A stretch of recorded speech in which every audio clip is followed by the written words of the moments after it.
this complex right here.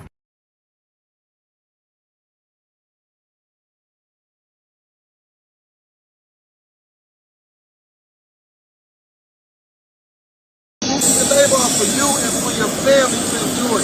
Don't you ever forget that.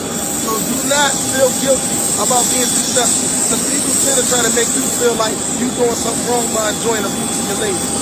Now forget I told y'all that. Big business, after hustle, after night, baby. For years, Greg and Nikki Parker built a brand around success. On social media, they showcase private jets, luxury cars, high-end vacation, expensive shopping sprees, and packed real estate seminars.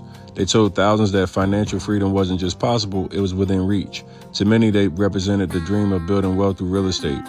Their lifestyle became their biggest marketing tool, attracting investors and inspiring entrepreneurs from across the country. But behind the motivational speeches and luxury lifestyle, cracks were beginning to show. Then everything changed. A former mentee went live and publicly accused Greg Parker of mishandling a $100,000 real estate deal. What started as one dispute quickly opened the door to more questions, more alleged victims coming forward, and eventually a federal investigation, which led to a 65-page indictment. Tonight, we're breaking down exactly how everything unfolded and exactly how the prosecutors say the Parkers took advantage of their investors. Bro, I don't want to hear that shit. No, you don't. No, you don't, bro. You owe a lot of niggas. You owe a lot of niggas. You owe a lot of niggas. Bro, just the little payouts, bro, you owe a lot of people. You owe a lot of motherfuckers. Bro, you fucked over a lot of people. Do you know that? You know that, though. That's the whole thing. You know it. You know it. Bro. Okay. Name, you want me to name nigga? I got a list. I got a list of nigga. Everybody, bro, everybody that's been around you don't fuck with you because you fucked them over. And you know that. And you know that. Who?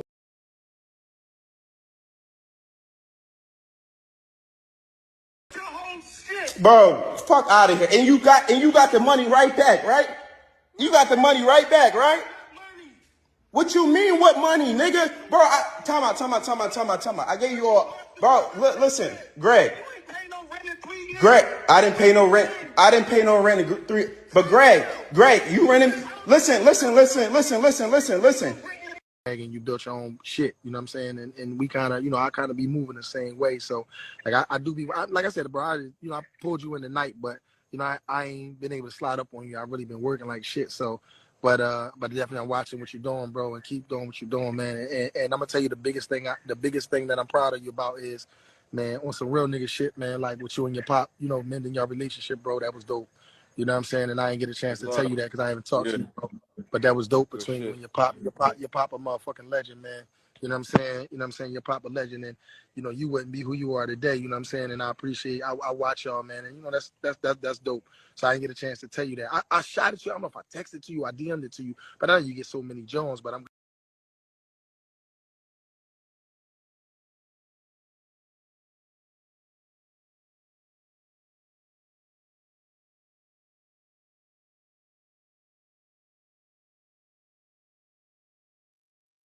What's up, everybody? How y'all doing tonight? Let me know in the chat where you guys are tuning in from tonight. We got a huge night ahead of us tonight. We will be breaking down the 65-page indictment. For all of you that are tuning in tonight, I'm asking you one thing to make sure you tune in. I'm giving you like the full breakdown of exactly how everything played from beginning to end with big business. This isn't some type of personal vendetta against me. This is literally an investor, a fake guru who has now been indicted by the federal government. Tonight, you guys will be able to look at the full 65-page indictment. And I'm telling you, in this indictment, we literally will get to see exactly who Greg and Nikki Parker are. I hope you guys got your popcorn ready because this is going to be a good one. I'm talking about from beginning to end tonight. We are going to get to the details. So there's not going to be any hypotheticals. There's not going to be any personal mudslinging. This is going to be about transparency and exactly what the federal government is prosecuting Greg for. I think one of the most important things is transparency. Many people have, heard the back and forth, which Greg tried to position this thing as a smear campaign, as if he was being attacked by me or the federal government. I think it's pretty funny that every time, any of these gurus get exposed for taking advantage of the people, it's always some type of conspiracy theory. Uh, oh no, the man is after us. Oh no, the government now is COINTELPRO. It's always somebody else's fault. Well, what you'll notice about Greg and Nikki Parker is this is not about finger pointing or anything. You'll be able to see how they swindled investors out of thousands of dollars, how they actually ran a Ponzi scheme, and you'll also be able to see in this 65-page indictment literal correspondence between the victims. It's 13 plus victims. You're talking about 15 plus charges. And the crazy part is, guys, these charges have a maximum statutory of 20 years per sentence. So 15 counts that Greg and Nikki were both charged with. In these 15 counts, guys, you are talking about each count carries a maximum sentence of 20 years in federal prison. I want you to hear what I'm saying. Most of the victims have not come forward. Most victims, just because of the code or whatever you want to call it, have stayed back neutral. But what you will be able to unpack tonight is the amount of victims that the federal government is alleging, the exact charges, what they were charged with, and you will be able to see a full breakdown of how all of the charges could be potentially a long sentence for both Greg and Nikki. So I know many people have recently saw that they were both wearing a ankle monitor, and I 100% believe that the federal government looked at them as a flight risk and decided that they would put them on ankle monitoring due to the fact that they believe that they could potentially run. And I'm being honest, if this is me and my lady and we were facing the amount of counts and the amount of years that we were facing, shit, might have to make a run for it, because I'm gonna tell you right now, this is going to be a very bad situation for the Parkers. So I want to do this, guys. I have a video which is about a 17-minute video that I'm going to play for you guys. And in this video, it's going to really unpack how we actually got to where we are today. You'll get to see a little bit about who the Parkers are, how I got involved in this, because so many people think this was a personal vendetta between Greg and myself. You'll see how I was introduced into the actual scam itself.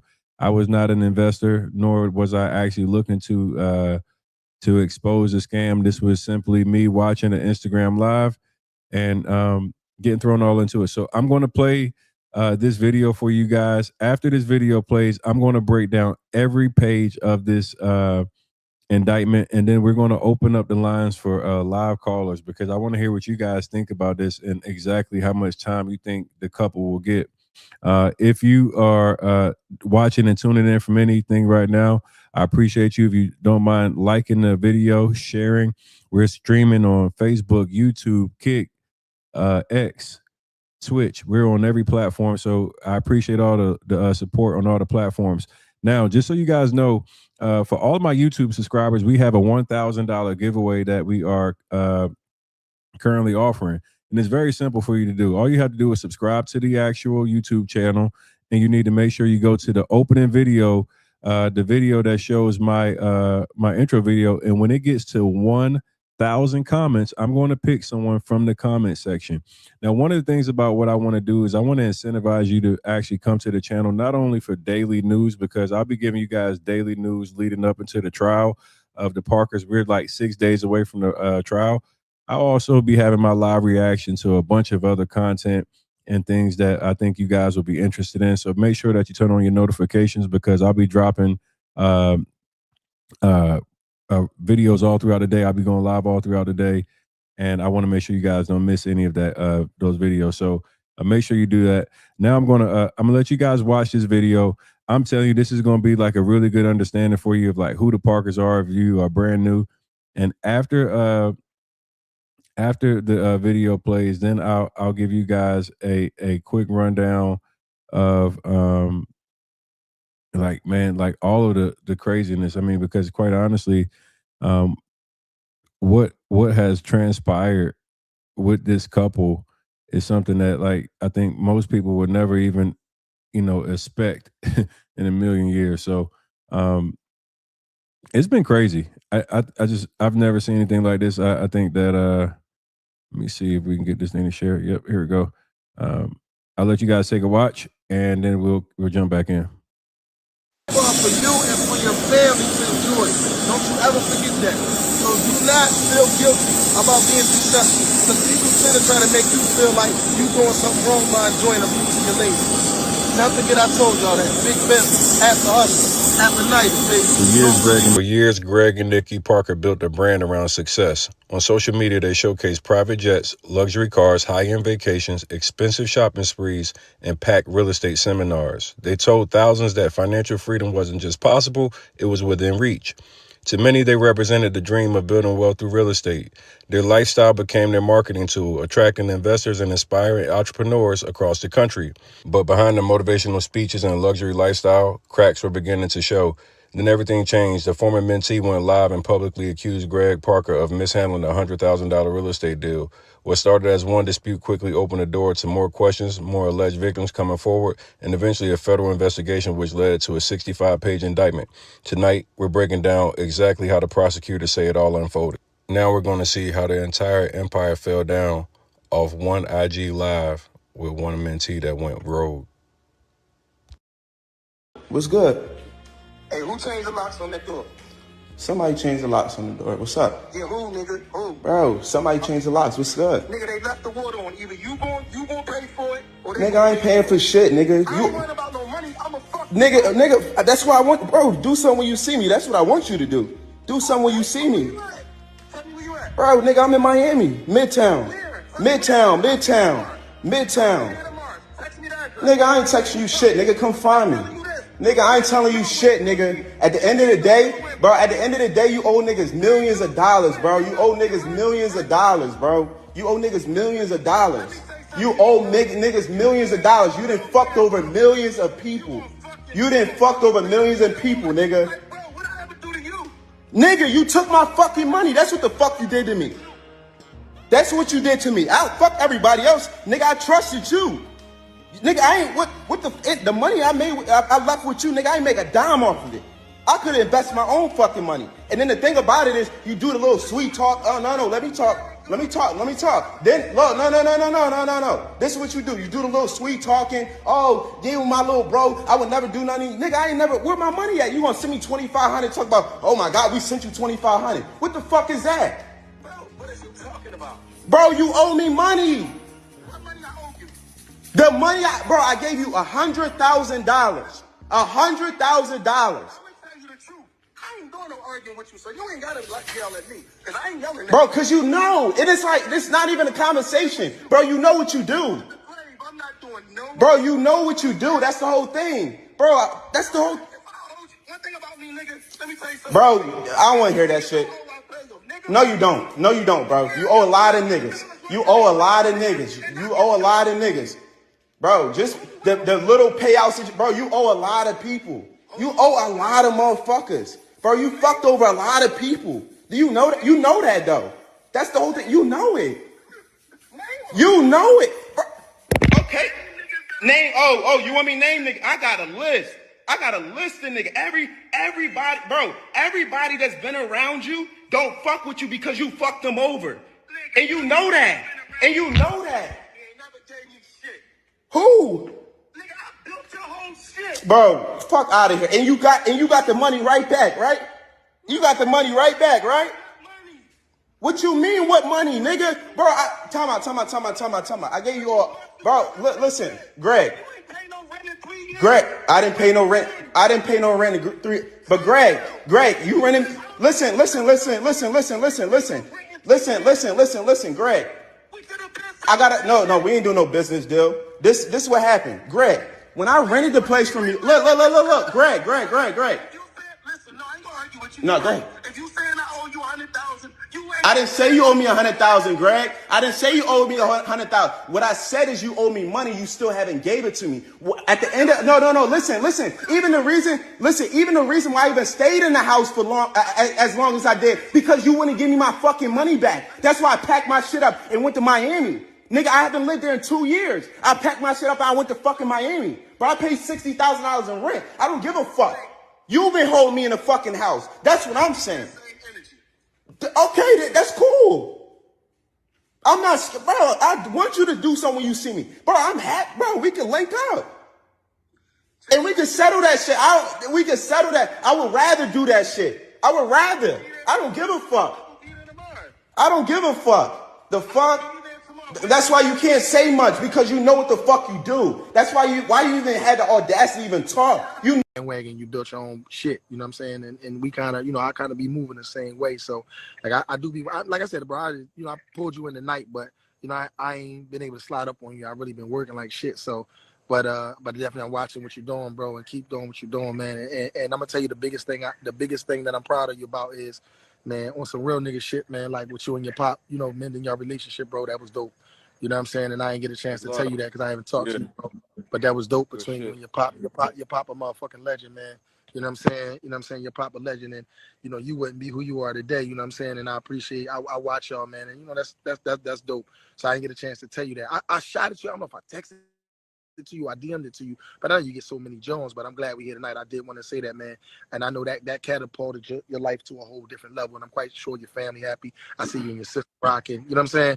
So I be watching you, bro. So you know what I mean. I know you're a bully, nigga, but I love you, man. Nah, And I always appreciate you. Y'all be calling me a bully. I just defend my name, and that's it, bro. I'm a man of honor. Like the reality is, like any nigga that ever said something negative about me, you can't hear them say I did them wrong. There's nobody that said I did them wrong. Like all of the incidents that I've always been involved in has always been that I've called out somebody for doing some sucker shit. It's never been the other way around. Like it's never been that one time that it's been me involved in some fuck shit just for no reason. Like these niggas just like black people hate the truth. Niggas hate when a nigga hold a nigga accountable. Like even like tonight with you, bro. Like I don't want to be involved in this shit, but like when people say that shit, I just keep it a buck. That shit don't look good. Like if I'm reading what people sending me right now, I'm looking at you crazy. Like that's just that's me keeping it honest, bro. Like I ain't how mean you cool and personal. It's two things. People gotta understand the relationship of me and you personally, and then how you operate in business and everything else is two separate entities. Mm-hmm. So I got a respect for you as a man. Like this shit that I see online, bro, like I don't agree with it. And it don't look good. Like and even like the conversation tonight when you doing this versus getting online and putting those people together, bro, you an experienced seasoned vet in this business. You should be talking to your investors and not talking to Instagram. Like that should be the focus. Like you just jumped on. You ain't been with me for a while. I tried all that. I reached out to people, bro. Like, and I'm gonna say this, right? And I do appreciate you for you being an advocate, right? Because I do know you always gonna try to stand for what you think is right. But the reality of it is this, bro. This shit a fucking business, man. It's a lot of people that owe me millions of dollars. So let me wipe them out the way, right? Let me get these motherfuckers that owe me money out the way. Then I can focus on who I owe. So that $6-7 million tab that I got, that I've been letting linger because I've been saying, oh, they don't want to hear none of that when I'm doing business with no nigga though. I'm gonna go get my bread. Like real talk, if we doing business and you got motherfuckers that owe you on this side, what that got to do about my investment? Like, right, that ain't nobody's problem.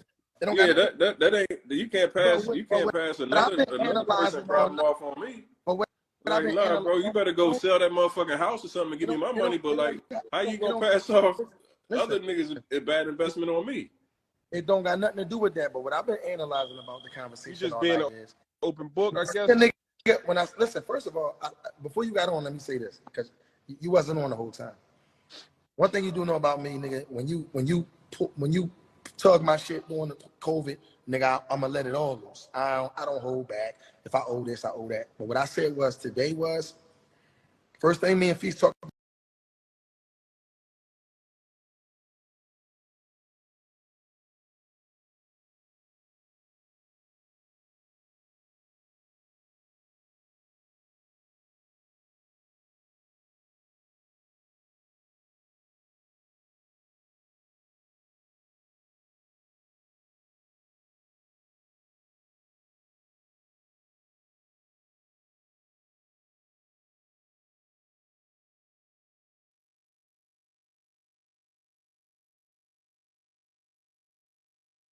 Seems like we got some audio tech issue right here. But essentially where we are right now, yeah, the sound dropped out. After I go live with Greg. Greg gives me basically his side of the story. What was very interesting, and I hate that this audio is messing up, but Hod comes on my live and he basically talks about how familiar he was with all of the back end of Greg's business. So he starts telling me essentially that Greg was running an entire scam, that all of the amounts of different people he had knowledge of that had been owed money. And this was like the start of Greg's entire scheme unraveling. So as Hod the billionaire is on my live, he is now ranting about his experience with Greg. Greg now comes on my live. Greg comes on my live and I mean sweating profusely, making up a whole bunch of different excuses about people owing him money and how this thing had went left.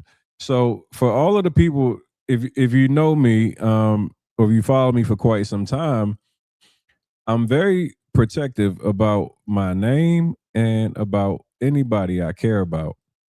So as this thing was taking place, Greg goes online at live one night. He's gotten drunk, and on a drunken night, Greg says that him and his homies ran a train on my ex-girlfriend.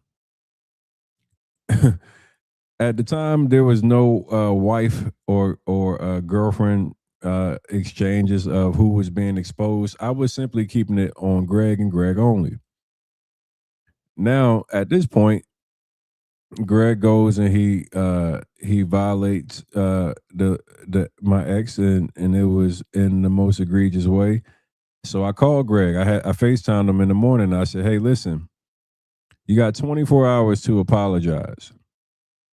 You're either going to apologize for the things that you just said, or I'm gonna be your worst nightmare." Um, he, I don't think Greg took me seriously, honestly, guys. Um, because I warned Greg. I told him, I said, Greg, you need to apologize for what you said, or I'm going to be the reason that you go to federal prison. I have so many different people that have reached out to me at this capacity. If you do not correct what you have just said and putting smut on her name, I'm going to make sure that I put you in federal prison. This isn't a threat. This is going to be a promise.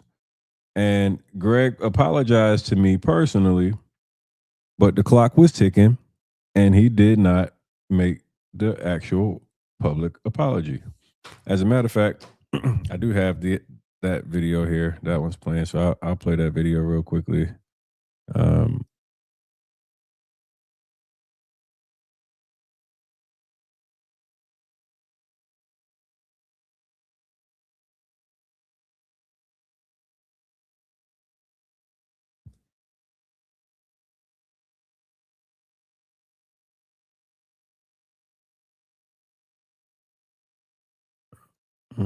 Let's see.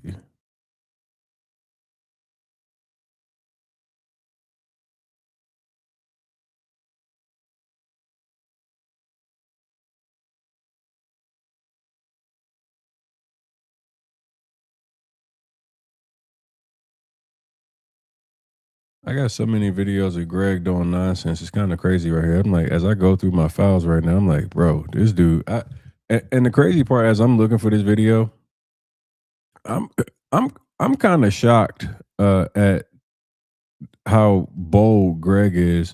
For those of you that don't know, there's a trial date that's set for July 6th, which we're like 6 days away from this dude facing 15 plus charges that carries 20 years. And he's going into this thing with him and his wife both having a public defender. I've never seen anything more bizarre. I mean, like, quite honestly, like, that is actually insane. Um, Going into this type of situation with that amount of exposure in a public defender is an absolute nightmare. I wouldn't want to be in Greg's shoes right now. And I'm actually going to, my videos are all over the place. I don't know why it was messed up. So I'm actually going to jump right back into um, the, let's get this added.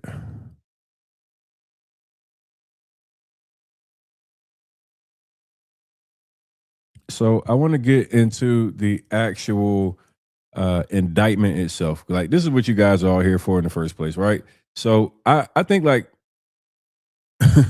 um one of the things that when we talk about just the entire Greg Parker thing, there's a whole lot of beginning of like he say, she say. Tony is trying to slander me. He's trying to defame me. It's a smear campaign. Eli doesn't like me. There were so many different things that Greg, tried to position this thing as in hopes that it would take some heat off of him, right? And now we want to see exactly what this thing really is. And if you can see right at the top, nobody wants to see this. The United States of America is the plaintiff. Anytime you see you versus the United States of America, it can't be good news. Obviously, like, this is saying that it's a indictment. It's coming out of the Northern District of Ohio, Eastern Division, and it includes Gregory Parker and his wife Danielle Parker. And this is where everything starts. This is page 1 of the 65-page federal indictment. Before we get into like the victims' bank records and text messages, this is what prosecutors first introduce the people that they're accusing and explain the overall theory of the case. So this isn't a lawsuit. This isn't a civil complaint. This is a federal criminal indictment returned by a grand jury. The government is formally accusing Greg Parker and Danielle Nikki Parker of federal crimes. An indictment contains allegations, and defendants are presumed innocent unless proven guilty. All right. So, couple things, right? I'm just like, the fact that, big business, self-made millionaire, real estate mogul is how this thing is proclaimed. Like, when you look at line item 1 and it goes, defendant Gregory Parker, also known as Greg, was a resident of Philadelphia. Greg promoted himself on social media and other media outlets as a self-made millionaire and real estate mogul.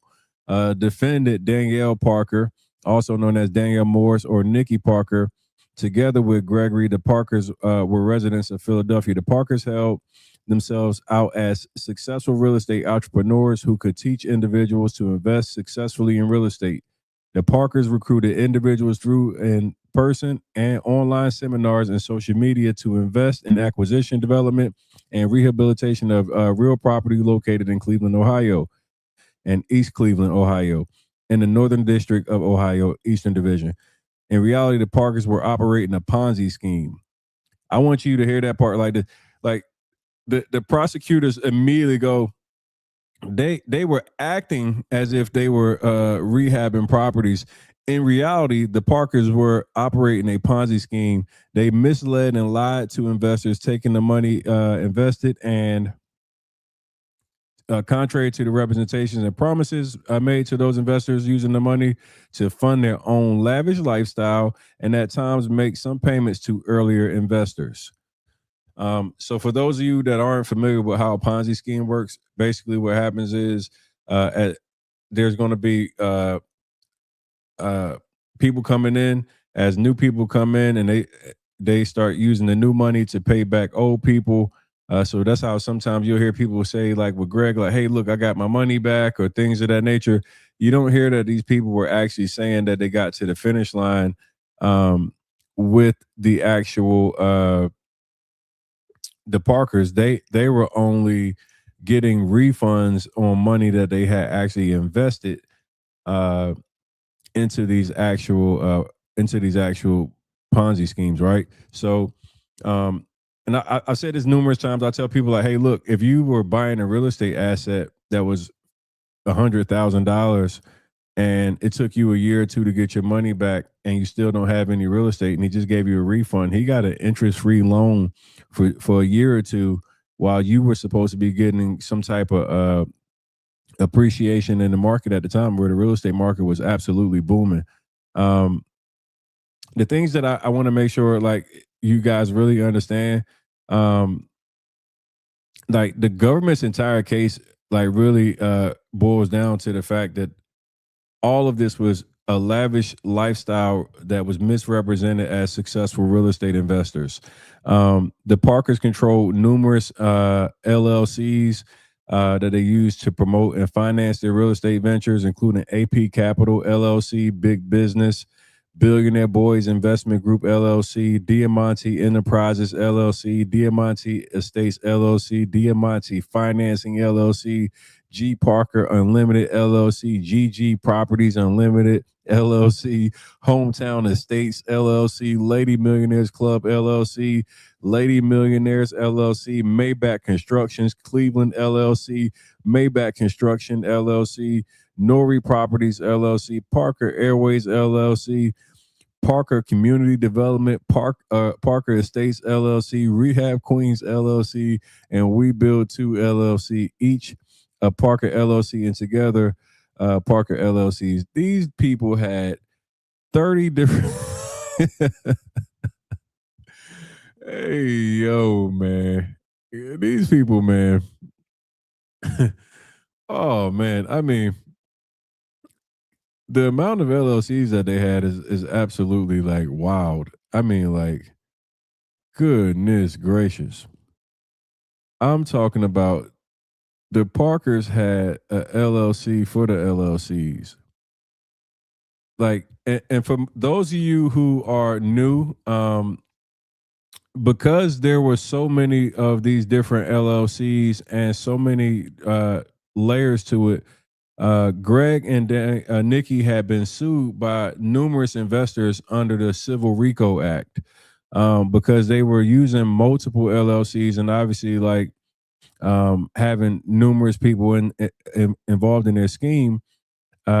They were sued numerous times and lost those lawsuits. I can't tell you how many times in 2023, 2024 did I see losses and lawsuits, default judgments, and the Parkers were still just, I mean, one of the things I think was amazing is the fact that Greg literally sat online and still is to this day acting as if all of this is make believe and people are hating on them and things of that nature.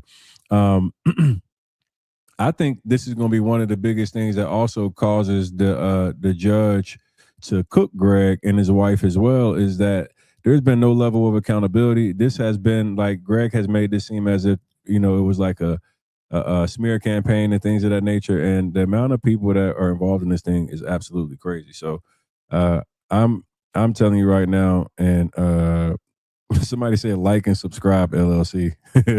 He had an LLC for everything. He cleaned up during COVID for sure. I'm sure right now they got a Soursop LLC and a Oxtail Burger LLC as well. They are 100% figured out how to scam with the LLCs for sure. All right. So Gregory controls social media account under the name of Big Business. The Big Business account that the Parkers used to promote the real estate ventures. Person one was the Parkers family member and an employee of the Parkers. Person one was an authorized representative of the Parkers LLC. Person two and three were employees of the Parkers. Bank one was federally insured financial institution. Danielle had an account ending in blah, blah, blah. Bank One processed its customer account transactions through Bank One servers in Wisconsin, Arizona, and Ontario, Canada. Bank Two was federally insured, and Danielle had an account ended in da da da. Bank processed customer transactions through servers in Virginia. Bank victims 1 through 13 together, and with the investors, the victim investors were investors with the Parkers and real estate ventures. All right, so let's get to the counts. All right, this is where we start talking about exactly what's going on. And real quick, I want to know what jumped out on that first page to you guys in the chat. Let me know in the comment section. Was there anything that stood out to you? Also, if you thought that page 1 was here, page 2 starts with naming like all of those companies and social media accounts and employees, investors, government says that we're involved in this actual scheme. One of the things I think right now when I'm looking at this thing and we start talking about the amount of LLCs that that they had and things of that nature, it was clear like deception was one of the things that that they were attempting to do. Like that's a lot of damn LLCs, boy. I'm talking about goodness gracious. When I talk about the indictment now, right? We're talking about count 1, wire fraud, conspiracy to commit wire fraud. Man, listen. This is one of the most important pages in the indictment because it moves from the background into like the actual first criminal charge. We're no longer in the introduction. This is where the government lays out each count. The prosecutors allege Gregory Parker and Danielle Parker conspired to commit wire fraud.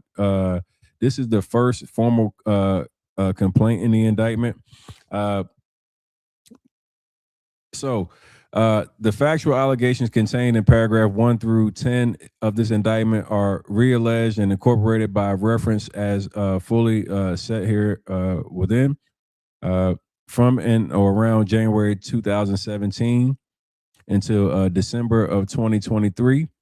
In the Northern District of Ohio, Eastern Division, and elsewhere, defendants Gregory Parker and Danielle Parker and others known and unknown to the grand jury did knowingly and intentionally combine, conspire, and confederate and agree with other to commit federal fraud offense, that is, to devise and intend to devise a scheme and artifice to defraud the victim investors and obtain money and property from the victim investors by means of false and fraudulent pretenses, representations, and promises, and for the purpose of executing and attempting to execute the scheme and artifice to defraud, to transmit, and to cause to be transmitted by the means of wire communication and interstate commerce, writing, signs, signals, pictures, and sounds in violation of Title 18 United States Code, Section 1343, wire fraud. Boy. Good night. Objects and purposes of the conspiracy and scheme. The objects and purpose of the conspiracy and scheme were to use false and fraudulent pretenses to induce the victim investors to pay the defendants for purported acquisition, development, and rehabilitation of real property. 2, to prevent detection of the conspiracy, and 3, to enrich the defendants and others. Sheesh. Boy. Manner and means of the conspiracy and scheme. It was part of the conspiracy and scheme. The Parkers and the co-conspirators offered a real estate investment and mentorship program to the public, which the program purported to provide one-on-one access to Gregory an exclusive opportunity to purchase an investment property in Cleveland, Ohio, or East Cleveland, Ohio. The Parkers and their co-conspirators used in-person and online real estate seminars to solicit victim investors. The Parkers and their co-conspirators typically charge victim investors an entry fee of approximately $2,000 to $5,000 to enroll in the defendant's real estate investment and mentorship program. The Parkers and their co-conspirators represented to victim investors that once enrolled in the Parkers program, the Parkers would select and obtain single-family or multi-unit rental property on the victim investor's behalf in exchange for an agreed-upon down payment. The Parkers and their co-conspirators further promised victim investors the opportunity to obtain additional financing if necessary through one of the Parkers' LLCs. The Parkers and the co-conspirators solicited investments from victim investors through materially false and fraudulent representations, including that the Parkers would select and obtain property for the victim investor within a specified time frame. The Parkers would apply the victim's investor down payment to the purchase price of the property. The Parkers would provide a property to the victim investor with a free and clear title within a specified time frame. The victim investor could close on a property within a specified time frame. The Parkers would fully renovate the victim investor's property for an additional fee through one of the Parkers LLCs. Victim investor would earn above market returns from rental income on the victim investor's investment in a particular property, generally represented that the property would generate rental income of the amount grossly disproportionate to the rental market in a relevant area, often in East Cleveland, Ohio, on the east side of Cleveland, Ohio. The victim investor would earn substantial rates of investment return through property rehabilitation and rental income, often represented as yielding up to 20% investment returns within a period of months, including at times when, in truth, victims investors were generally receiving little to no true investment returns, and many victim investors were losing their entire investment. The Parkers and their co-conspirators caused the victim investors to send money under materially false and fraudulent pretenses to bank accounts that the Parkers and the co-conspirators controlled. The Parkers and the co-conspirators received victim investor funds through material means, including credit card charges on the victim investors, often paid substantial interest and other finance charges while awaiting promised returns and refunds. The Parkers and their co-conspirators used lulling techniques designed to falsely reassure the victims' investors, solicit further funds, delay complaints and inquiries, and avoid detection, including the following. The Parkers promised the victim investors additional properties and returns on investment. The Parkers provided small payments to the victim investors. The Parkers blamed third parties for delays. The Parkers overstated the effect of COVID-19 pandemic on their ability to follow through on representations and promises. The Parkers restricted the victims' investors' access to information about their purported properties. Rather than use victim investor funds as represented and promised, the Parkers and their co-conspirators instead used the victim investor funds to repay earlier victim investors and to enrich themselves and their designees, including family members. Redirecting these funds from the represented uses resulted in the victim investors suffering a wide variety of economic harms, including some victim investors never received the property. Some victim investors received a condemned, dilapidated, or otherwise inhabitable property.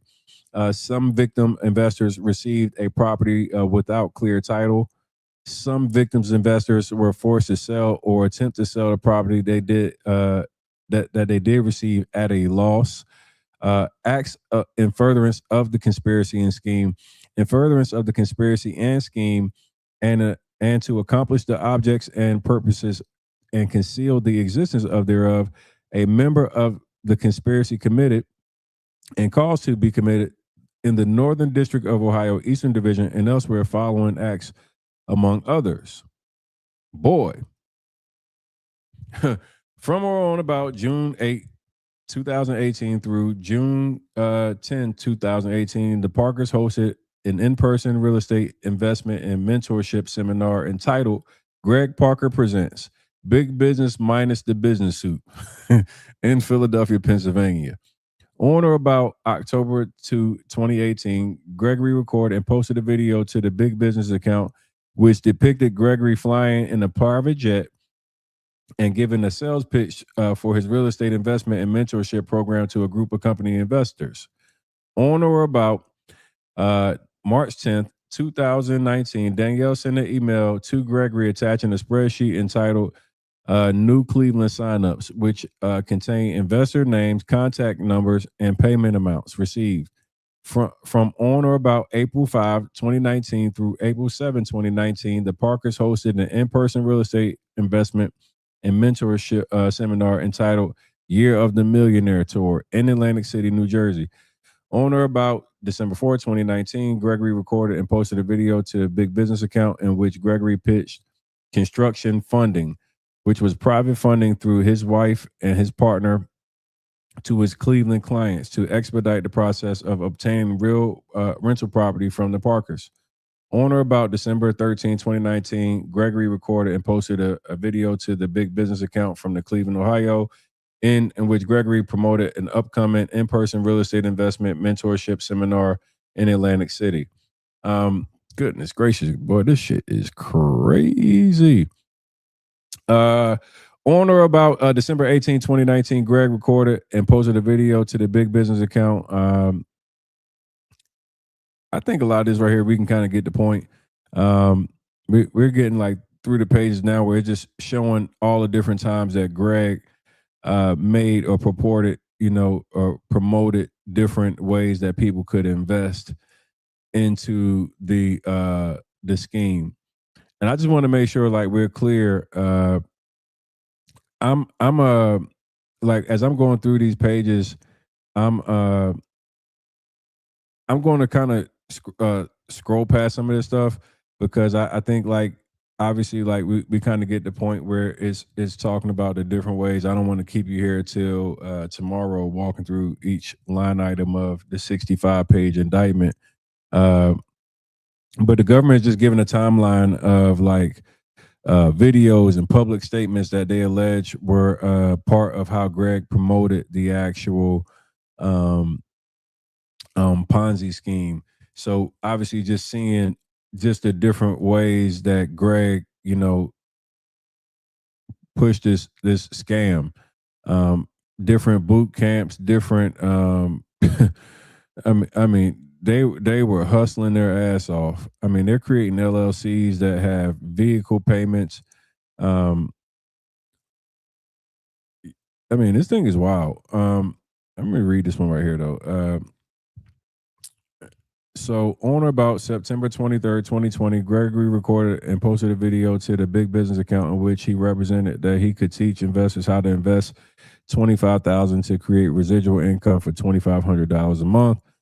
On September 24, 2020, he recorded and posted a video to the Big Business account where he represented that the Parkers had paid out approximately $2.5 million to investors from and on or around 2020 through and around June of 2020.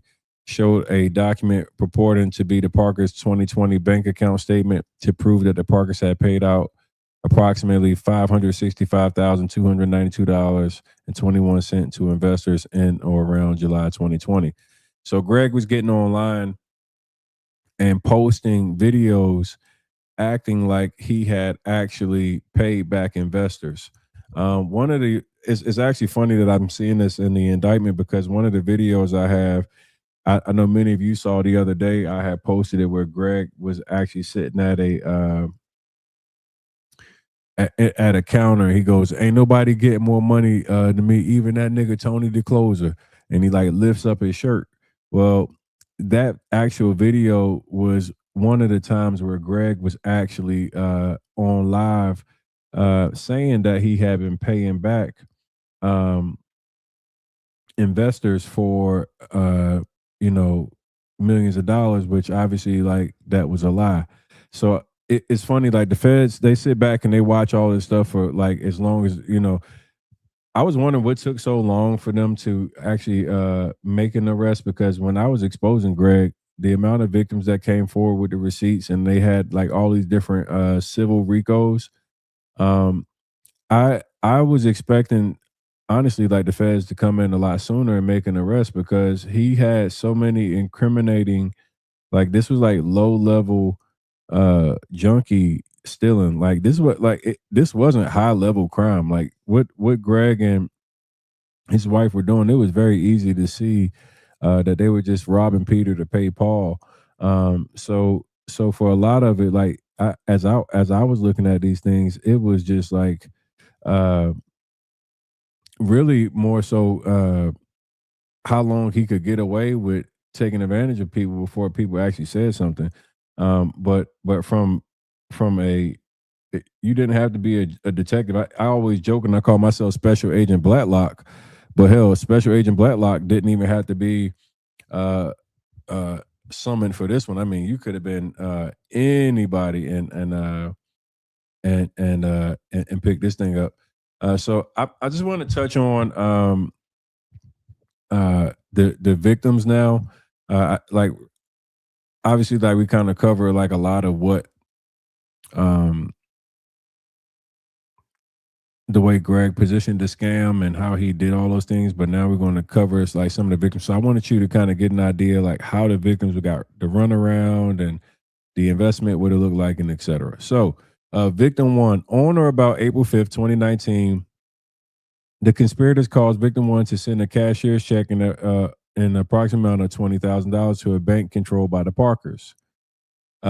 On or about April 5th, 2019, an employer of the Parkers provided victim one with a document entitled invoice, which confirmed receipt of victim one's $20,000 payment as a project down payment to secure your multi-family home in Cleveland, Ohio, and represented that within the next 30 to 45 days, you'll be matched with your Cleveland property, and then you'll receive your purchase agreement.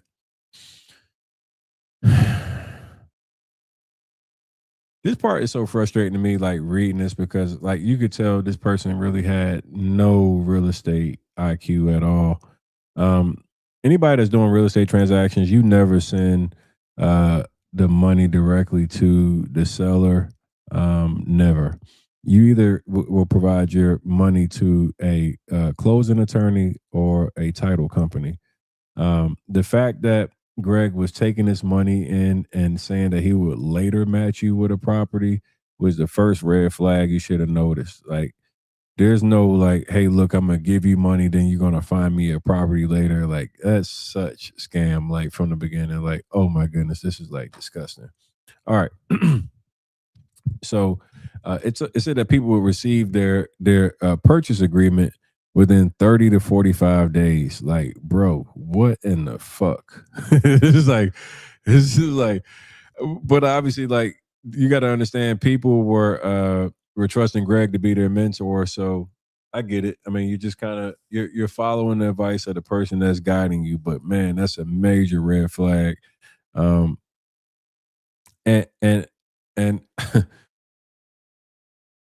God, this just sucks. All right. So on April 5th, 2019, the conspirators caused victim one to execute a document entitled Contract for One-on-One Clients, which represented that within 7 to 10 business days of paying the $20,000, they will receive an agreement of sale to be assigned a property with a free and clear title. Within 30 days after the assignment, the client will be closing on the property, and the client will have to sign all mortgage and note documents, which will automatically be withdrawn from the client's financial institution after the steps were completed. Construction will begin and could begin take 30 to 60 days. On or about the following dates, the following individuals and victim one exchanged the following emails. So May 7, 2019, victim one sent an email. Good morning, my name is I was told I would receive a call after Easter, and I haven't. So I'm reaching out by email because no one has answered the number I was given for the last 2 weeks. Would be greatly appreciated if someone could get back to me. Thank you. Someone from the Parkers sent an email back to victim one saying, good morning. This is the employee from Greg's office. I tried reaching out to you by phone with an update on your Cleveland project on 5/15/2019. Just wanted to send out an email with some information. We are currently in the process of closing on some properties within the next 30 to 45 days. So when that is finalized, we will be sending out purchase and note paperwork for you to review and make sure that all your information is on it is correct so that we can move on to the next step of the project smoothly. The victim responds, thank you, appreciate you keeping me updated. Also, can you give me a call when you're available? I like to update my EIN and speak on getting a 4-unit if possible instead of a 2-family. Thank you. So in July, they reached back out. Welcome. We are excited to have you on board with G Parker Unlimited. Thank you for your support and partnering with us to rebuild Cleveland. To protect our partners at G Parker Unlimited, we would like to update our system and provide excellent service. Victim responds back. Good morning. Again, I'm emailing you because I have not received purchasing agreement, note, mortgage, etc.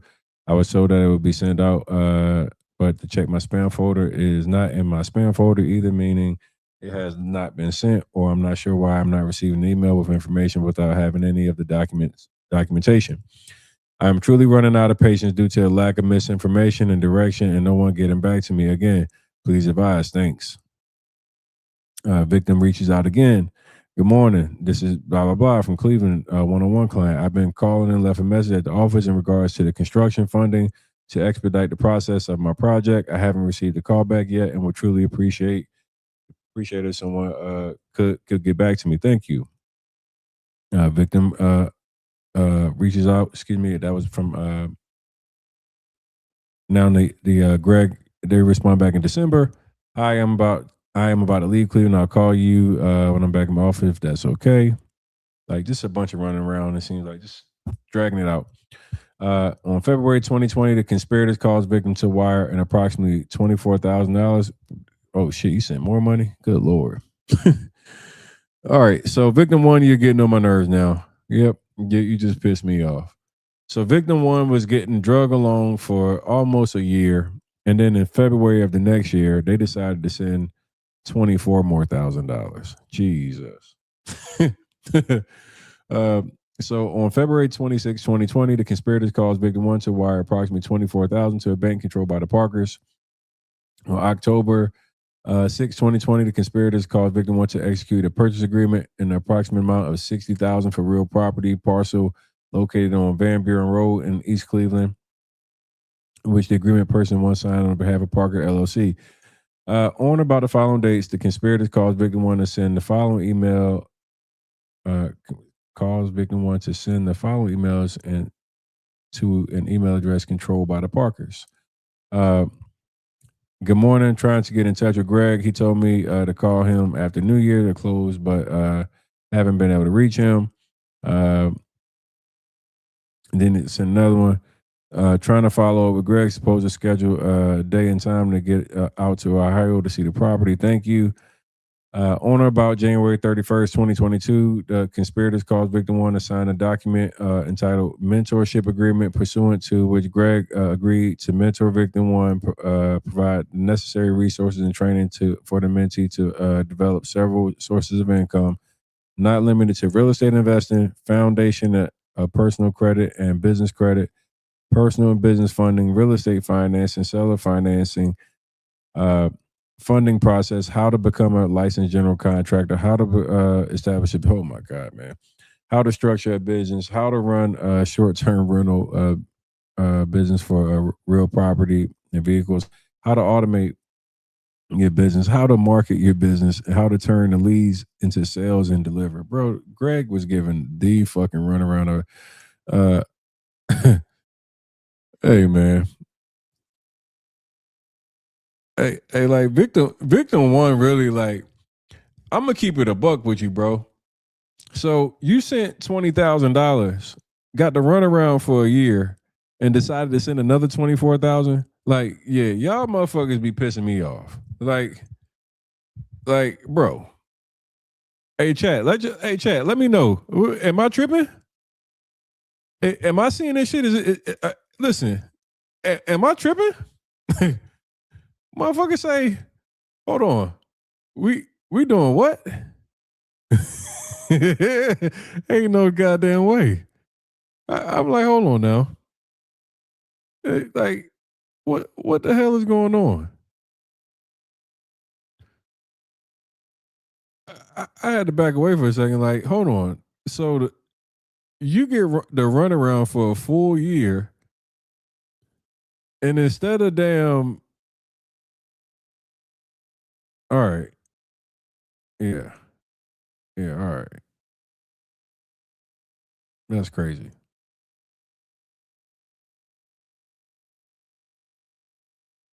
That's crazy. Let's see here.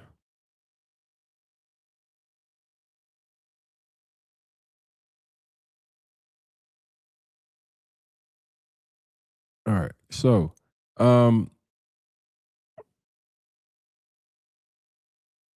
victim one You done pissed me off. I will say that. Victim one, you have officially pissed me off. I don't know if you guys are noticing in here. Greg and his wife, and this is just like this is the first time I've read the actual full indictment. Greg and his wife have when you look at this, right, it says Greg and his wife were the main, obviously charged against, in the main defendants, but they keep saying other conspirators. So with other conspirators, I see conspirator. Who the fuck else they got, and who getting, like, who telling? Are y'all paying attention to the shit that I'm seeing? I'm seeing conspirator. Like, who? There's some other shit going on, ain't it? Who telling? Somebody telling. I want to know who. I can't wait to get to court and it be like his daughter or his son or some shit like that. Boy, this shit might get wicked. Like, who are the other? Because you read the shit. It say it was family members. Yes, that's what I'm saying. Like, y'all paying attention to what I'm saying? They said it was family members and friends that they had in this shit.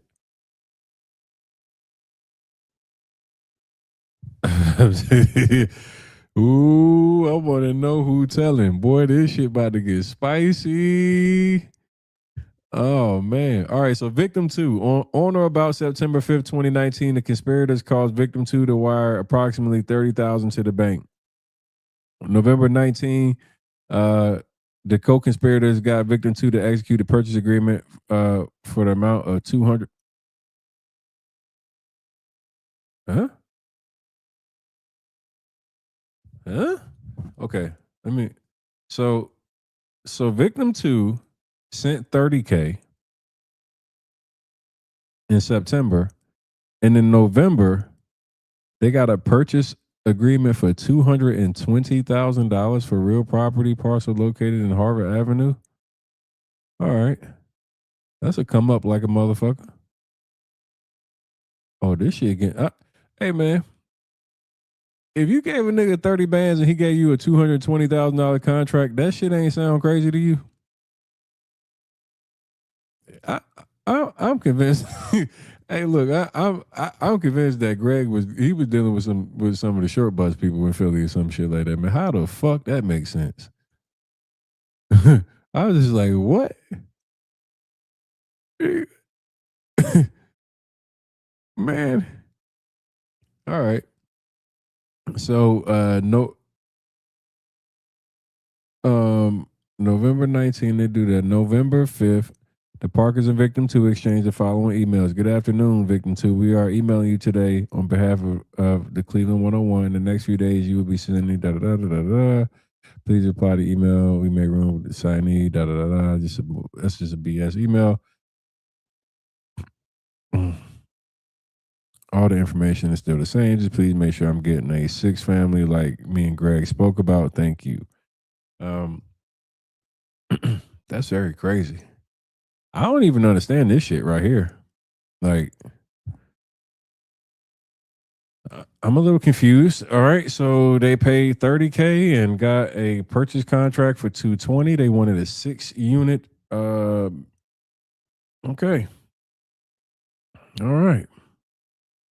Victims 3 and 4, on about April 7, 2019, the conspirators caused victim 4 to execute a documented contract for one-on-one clients, representing a payment of $20K, a deposit for a 2-family dwelling. Let's see, hold on. Within 30 to 45 days. A payment 20, they will receive an agreement to sell, blah, blah, blah. Same, that's the same little hustle. On or about April 8th, 2019, the conspirators caused victim 4 to charge approximately $9,991 to the victim's card. Boy, they did the nigga charge. Oh, man. They flat. The IRS literally looked at you the minute that you did that. Oh, my God. So, like, everybody knows, like, in banking code, like, once you do something like 10,000, it becomes what's name. So they had him pull out $9,991.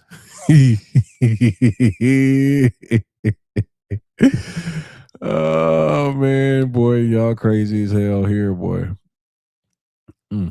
I I just be like, yo, how they keep pulling out more money? Like the victims pulling out that motherfucker, like they pulling out credit cards, damn wires. Man, they get that money any way they can, boy. Greg and them ain't give a damn.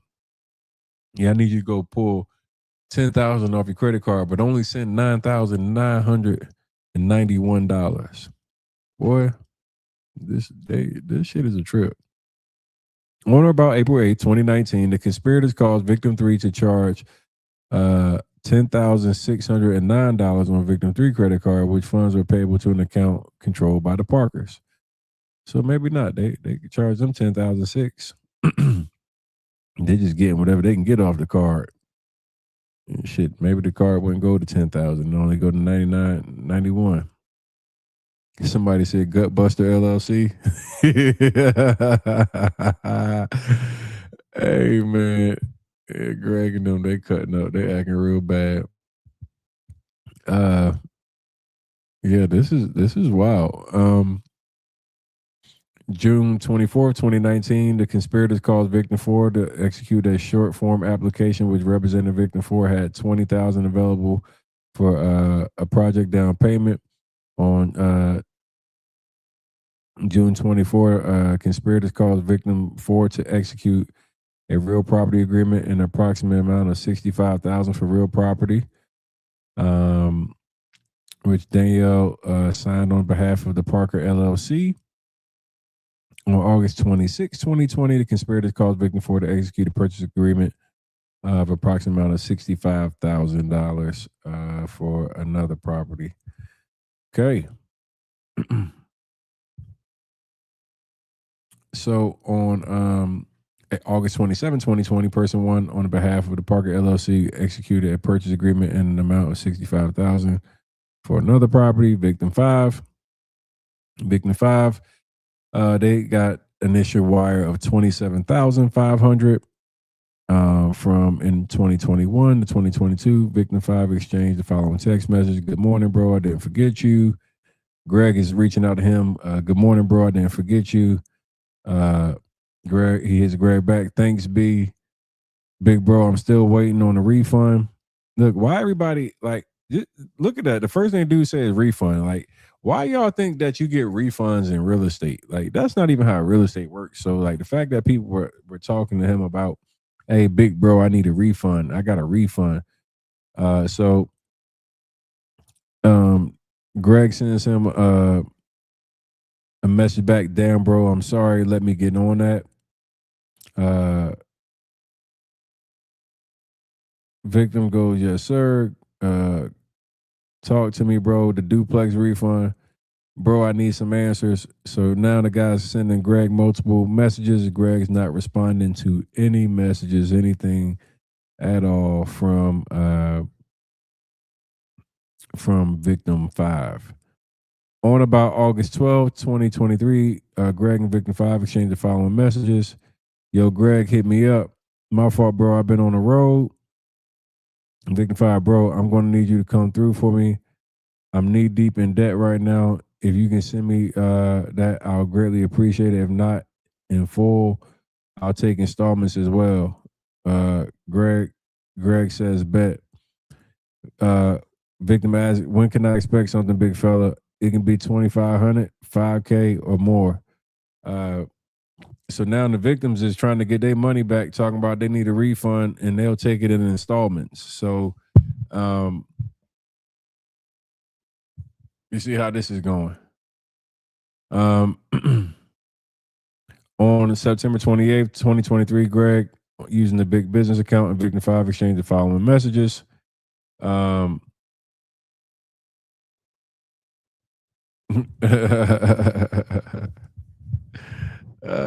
This is funny right here, y'all. This is Greg and the victim going back and forth on IG. Greg is the initial sender. He goes, "Nigga, I ain't never been a fraud." Don't know, ain't never done business with your weird ass nigga. Yeah. Hey, yo, this shit got spicy. Okay, hold on, man. Hold on, man. Hey, man, hold on. Turn up on your live, they stealing. He got hit him with the rose. Tony the closer, what he do? Turn up on your live, they stealing. All right, so so Greg goes at him, nigga, I ain't never been a fraud. Don't know, ain't never done no business with your weird ass nigga. The dude go, bro, you still owe me money, $27,500. I also have the documents of me transferring the funds to Gregory Parker LLC back in 2019. Greg said, "Oh, you what money? Send me your number." That nigga said, "What money?" Hey, Greg, boy, you a rotten dude, bro. Hey, yo, hey, man, listen to this exchange. Can you imagine sending somebody $27,000? Motherfucker supposed to, nigga, I ain't never been no fraud. I ain't gave you shit, nigga. Like what? Like this nigga is crazy. Oh man. I ain't saying that Greg should have been bodied or nothing by now, but I'm just like, I'm surprised ain't nobody put hands, feet, ankles, toes, everything all over this dude, man. Like, how is nobody like, look at this shit. So so Greg asked him, what's the name? He said, I'm always calling about the refund, but she just gives me the runaround, and when I call you, you don't answer. Greg said, what's the name on the contract? He told him his name.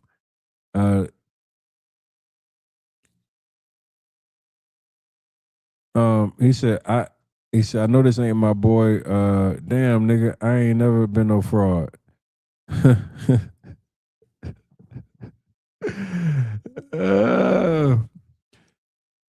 Do you know what a fraud is? Greg crazy. He checking his nigga.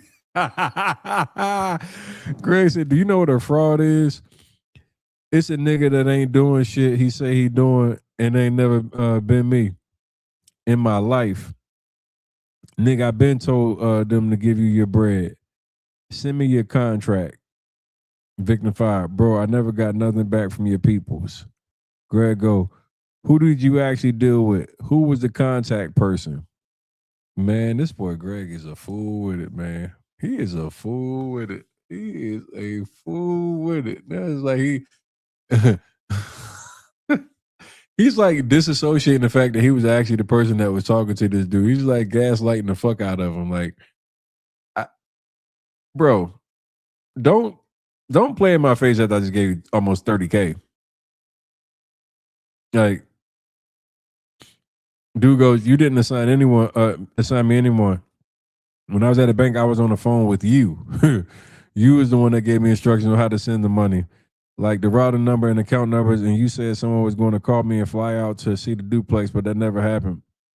Then the pandemic hit in 2020, unfortunately, and I didn't bother you guys, but when 2021 came around, I'm calling and trying to and that person trying to call you too, and no one seems to want to work with me.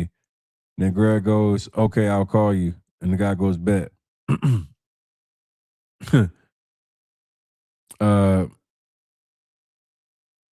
Then on or about October 3rd, 2023, Greg and the victim exchange the following text message. Greg tells him, yo, bro, give me a few taking care of something. Victim go, bro, I need you. Just give me 20K and we're good.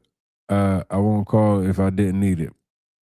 Like, he got people begging and trying to like negotiate their money back. This is wild. Yeah, Greg, you're cooked, man. Like, you guys are cooked. I mean, obviously, guys, there's like 14 victims. I don't know if you guys want me to read through all the victims.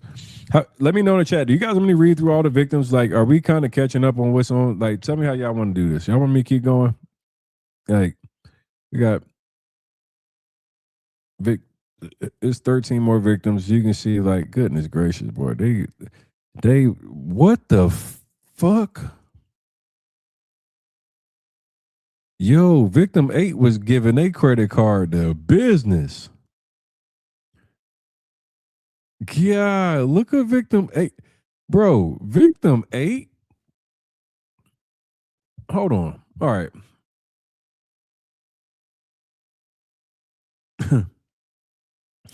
This shit is like on or about 2020, January 23, 2019, the conspirators called victim 8 to charge approximately $250 to the victim's credit card, which funds were payable to an account controlled by the Parkers. On January 23, the victims sent an email, blah, blah, blah, blah, 250 101. On February 17, 2019, the conspirators caused victim 8 to send an email to Danielle, which contained confirmation of victim 8's $7,650 payment to an account controlled by the Parkers with an accompanying description rolling with business from Philly to Cleveland. On February 21, 2019, victim 8 was charged $7,000 on their card. On February 21, 2019, victim 8 charged $13,000 on their card. On February 25th, 2019, they charged $5,000 on the victim's card. On February 25th, 2019, they charged $19,900 to the victim's card. On February 26th, they charged $8,000 to the victim's card. On February 26th, they charged $8,000 to the victim's card. On February 27th, they charged $6,100 to the victim's card. On February 27th, they charged $8,000 to the victim's card. Bro, I'm convinced that you niggas are dumb as fuck. I'm sorry. Hey, listen. If you are a victim and you watching this right now, I'm just going to keep it real with you. I apologize, but you niggas are slow. Nigga, what? Nigga, what? Nigga just sent $86,000 in credit cards. Hey, bruh, you niggas just in 4 days, what's that? 6 days. In 6 days, you gave these niggas $86,000 off your credit card. Hey, man. Hey, dog. Oh, no. Hey, bruh. Hey, hold on. This shit is getting to be out fucking outrageous, man. What is happening here? What is happening here?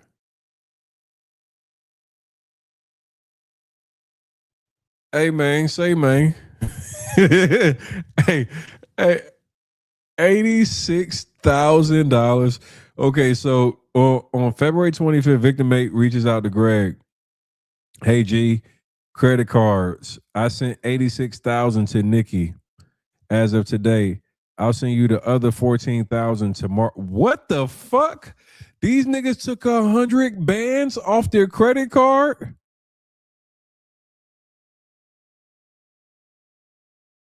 Yo, you said that, bro. Greg, I'm telling you right now, bro. Y'all let these people. Oh my goodness, yo. Oh my goodness, bro. Greg, you and your wife are disgusting, dog. Oh my God. $100,000 in credit card debt just to be scammed is nasty work. $100,000 in credit card debt is nasty work. Hey, Greg, I'm just going to tell you right now, y'all niggas might as well run. I'm just going to keep it a buck with you. After seeing this right here, bro, y'all niggas might as well run. I ain't gonna hold you. If I were in your shoes, nigga, you and Nikki need to cut the bands and go as fast as you can, as quick as you can.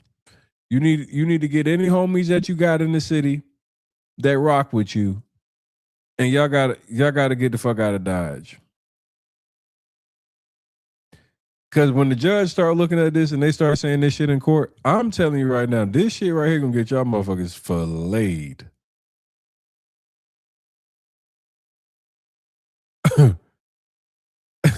Somebody said they're gonna need the Eli credit repair sweep. 100%.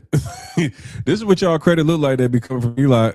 Y'all ain't paid nothing to max out every credit card. I guess y'all all went to big business.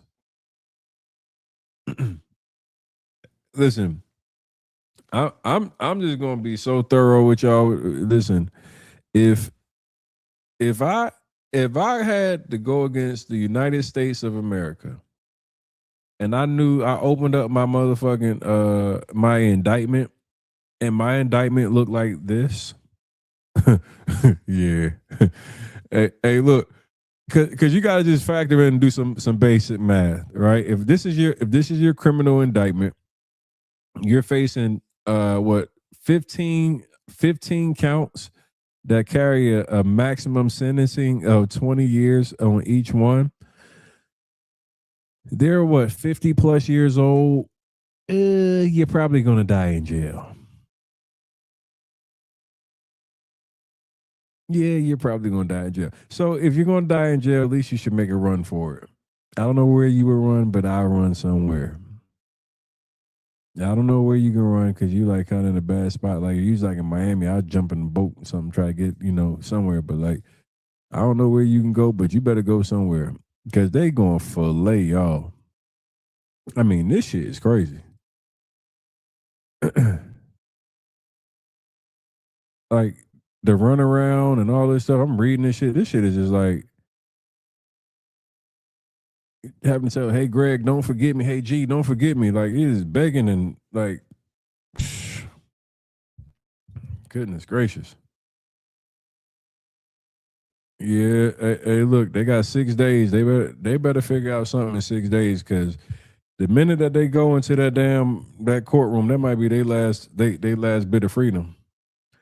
I mean, obviously they'll have a sentencing day or whatever. I don't know if they'll go immediately into custody if they were convicted. I don't know how they would actually handle that aspect of it. Typically, you do have a sentencing date, but I don't know if they'll take them into custody immediately or not. I guess because they could be a potential flight risk, they'll probably take them into custody. This thing is not a good look. Yeah, this is bad.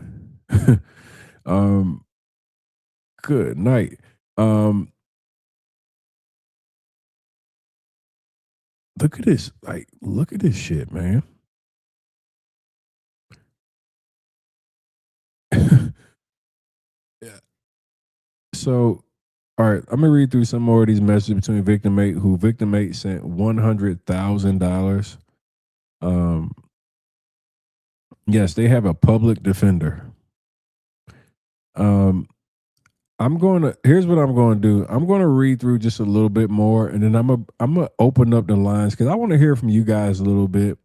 I want to hear from the audience what you guys thoughts. If my producer could drop the link in the chat for people to join in, I'm gonna do a little bit of like maybe 15 minutes of like audience interaction and Q&A feedback from what you guys are seeing so far in this, and then we'll keep knocking this thing out. But yeah, they have a public defender. They are charged with 15 counts of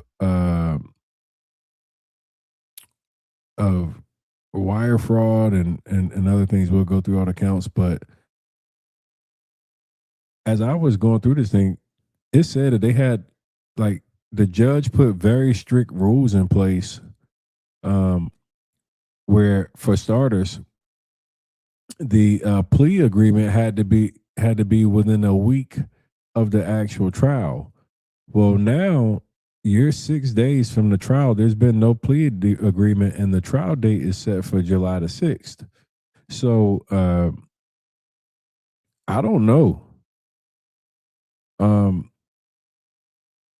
This is going to be crazy for Greg and his wife going into this situation with no plea deal. If they go to trial with this type of information against them and the victims there, I don't see how they stand a chance in hell. This is going to be ugly. This is going to be ugly. So I'm opening up the lines. We're going to do just a quick little feedback from you guys. Yeah, somebody said it sounds like it's going to be 100 years. I don't know how many years they're going to get, but like, golly, this is crazy. I mean, you said they're taking a plea. See, y'all keep saying they're taking a plea. There is no plea agreement at this point. The court hearing is set for July the 6th, and there has been no actual plea agreement. So without a plea agreement, which the judge put very clear in his order that it needed to be a plea agreement within a week of the actual trial, there has been no plea agreement. So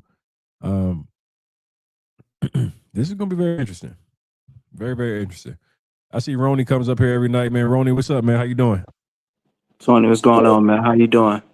Doing crazy, man. This thing is like I'm watching, reading this thing, and I'm just kind of like blown at how crazy this shit is. Tell me what your feedback is on what you've seen tonight. You know, he's pretty much cooked, man. After you brought up these documentations and all this detail, the other night I thought he was going to get about 5 years, but after reading your breakdown, he's cooked, man. He's cooked, especially, he loved to brag on that drug dealing past. So those prior points and this case right here, man, this man probably, I don't see no less than 10 years for him. Probably could be more, but I know minimum 10. Yeah, I think what Monday is the 6th. So with court being like literally next week, it's not looking good. And they're going into court with a public defender.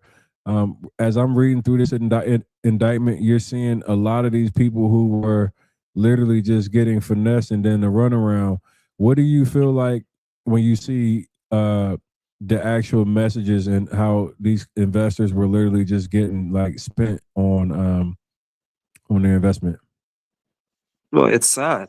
It's showing that they were just running a Ponzi scheme, man. There was really no investment opportunity for these clients. It was just a money grab for them. That's what I saw. And just what's so interesting about this whole thing too. I don't know if you remember this too, man. Their children were so pompous because of the amount of money they were stealing. Remember, Big Business invested into his son, his record label, which his son can't even rap. His daughter was real pompous because of just the amount of money they've been stealing. Right? They were living off of all this money it was a cash grab, man. And it's sad that these people were going into credit card debt to get these investments, man. Imagine their credit is probably shot. Yeah, that's a total devastating. Like, you're losing your money, you lose the investment, and your credit is ruined in addition to that. So, yeah, that's definitely a triple whammy. Ronnie, I appreciate you joining, man. I'm gonna bring up another guest. I really appreciate you joining tonight. Thank you. Cool, Cody. You be slaughtering the name. It's Ronnie, man. Ronnie. Ronnie. My bad, brother. It's all good.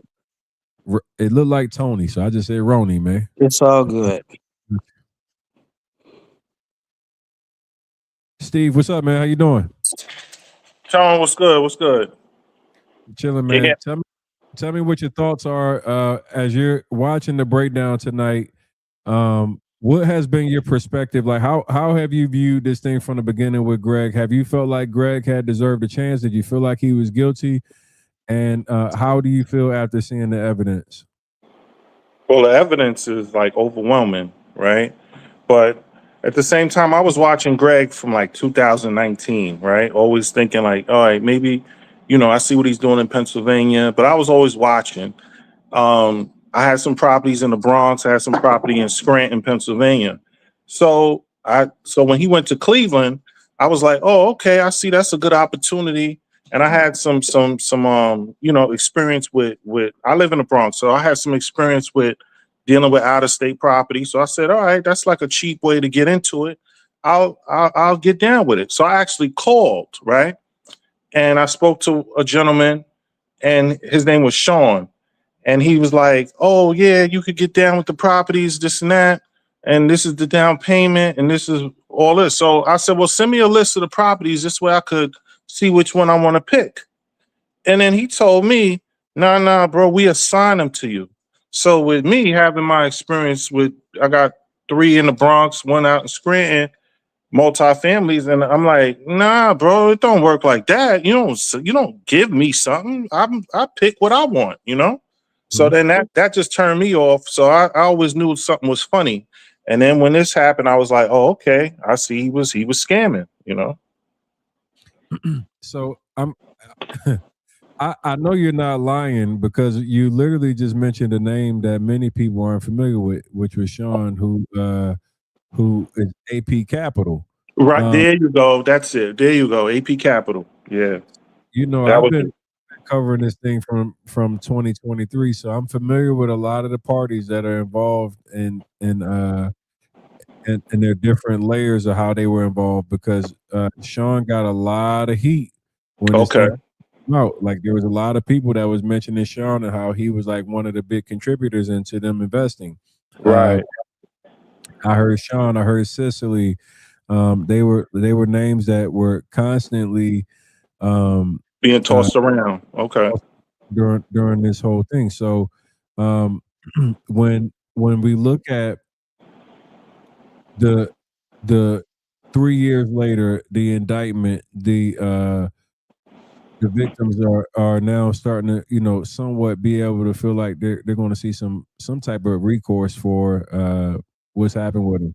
I just like I want to know, like, from your perspective of somebody that almost invested and you were like right there at the edge, what outside of like the thing that turned you off with Sean and them assigning you a property, was there anything else that you saw that, first off, what attracted you to Greg, and then what was it, just that one thing that was the red flag, or like what really kept you from actually going in? Well, what attracted me to him was where I saw that he was running through properties when he was saying trap checking, right? And he was running through his properties and they was getting rehab. So I had some experience with rehabbing. So I was like, oh, okay, I see what he's doing. He checking on his guys and they, making sure they doing the things right. So I felt that, and I was just. But then when he went, like I said, when he went to Cleveland, I was like, all right, he's talking about a low margin to get in. Even if it didn't work out, I could flip the property or get around it, something like that.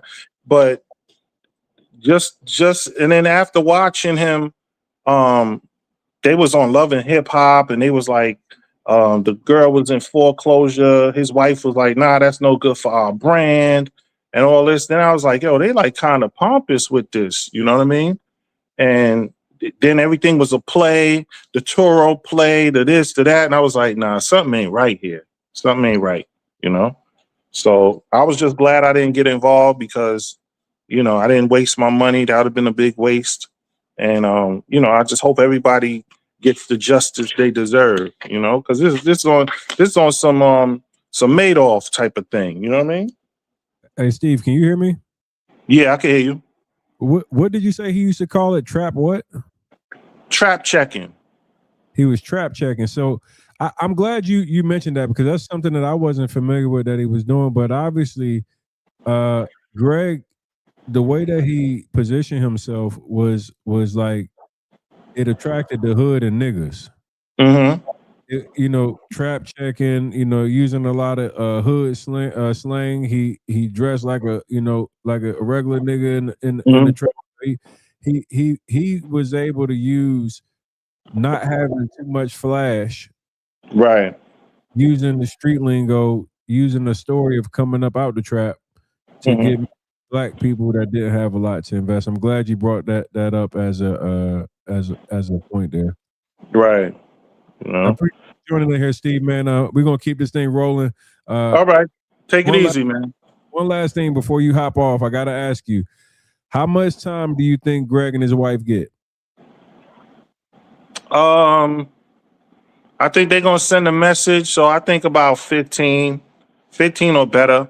You Whew. know, that's even on a plea. That's even if he take a plea. You know, and if he don't, they really gonna spank him because that's the feds. You know, and I, they like to really send a message. I think it's too late for the plea. I think with it being less than a week away, I don't know if they. I think it's too late. Well, I'm familiar with the law enforcement community somewhat, so you know, you got all up until the day of trial to take a plea. You could take a plea at any time. You know what I mean? But now they may have said we give you 10, but now when he get in front of them and they ready for trial, they're gonna say, well, for wasting our time, nah, the plea is 15 or the plea is 20. It's up to you. You know It's what I mean? That's how not they're gonna do them. 5. Gonna do it. They're gonna stretch it. They're gonna put it. They're gonna up the ante on them. You know what I mean? Definitely for sure.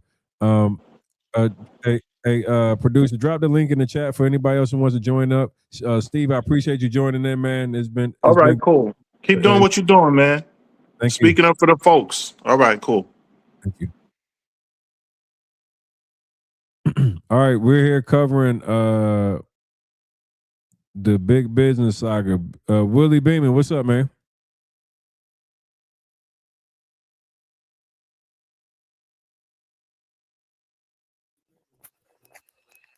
Man, I saw what you when you scheduled this, and so I started doing some digging on my own. Them niggas is going to jail for at least 40 years. Because you got to think, you see what they did to DJ ASAP in Dallas. Mm-hmm. I will say DJ ASAP had 10,000 people. Greg's case right now only has about 13 to 14 victims that have come forward. And they also had about 30 million, where Greg's case is about 2 million.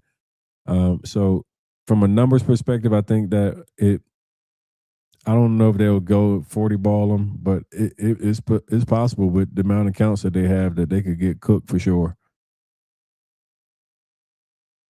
Yeah, I mean, that makes sense, but it looked like ASAP and them, you're saying Greg got more like the wire fraud charges, and those carry a bigger sentence per count. So if you think about it, each one of them charges he did face is 10 years or up to 15 years. Yeah, well, the statute is up to 20 years on these counts. So, yeah, Greg is facing 20 years max on each of these counts. So it's for sure a significant like I don't know how they're going to do sentencing, but man, this is ugly. Bruh, you saw what happened. Remember when we were going through Caesar paperwork, he had these same types of charges, but it was to Uber Eats and DoorDash. So he getting 20-year fraud charges off a $36 Chipotle bowl. He over here getting the same charge for $6, $7, $8,000 off of somebody's credit card. Like, these niggas is retarded. Yeah, victim 8 with the 100K in credit card debt in charges. I've never seen anything that wild in my life. That was crazy. And then I'm kind of shocked. Like, this thing is, man, when you look at the amount of money and the way that he was, after he got the money, he literally just stopped responding. Like, that shit was crazy. Like, he literally would get the money. He told the one dude, like, nigga, I don't know you. he said, nigga, how you gonna call me a fraud? Nigga, you ain't never gave me no motherfucking money. He said, Greg, I was actually on the phone with you. You gave me the account number, the routing number. And he said, oh, nigga, why you ain't say that then? A nigga owe me almost 30,000, and I call him asking for it. He talk about, I don't know you. I'm on the next flight. Like, that's crazy. He said, nigga, I don't know you. Nigga, what the fuck is you talking about? The fuck is you talking about, motherfucking money? What money? Nigga, you better Greg crazy as a motherfucker, man. I would have crashed out. That'd have been the most valid crash out reason ever. I would have crashed out, nigga. I done sent you 27.5. You talking about some nigga? You ain't never talked to me. You talking about nigga? I ain't no fraud, nigga. You ain't never talked to me, nigga. Who are you? What's your name? Oh, bro, what's up, bro? How you doing, man, boy? Man, but yeah, bro.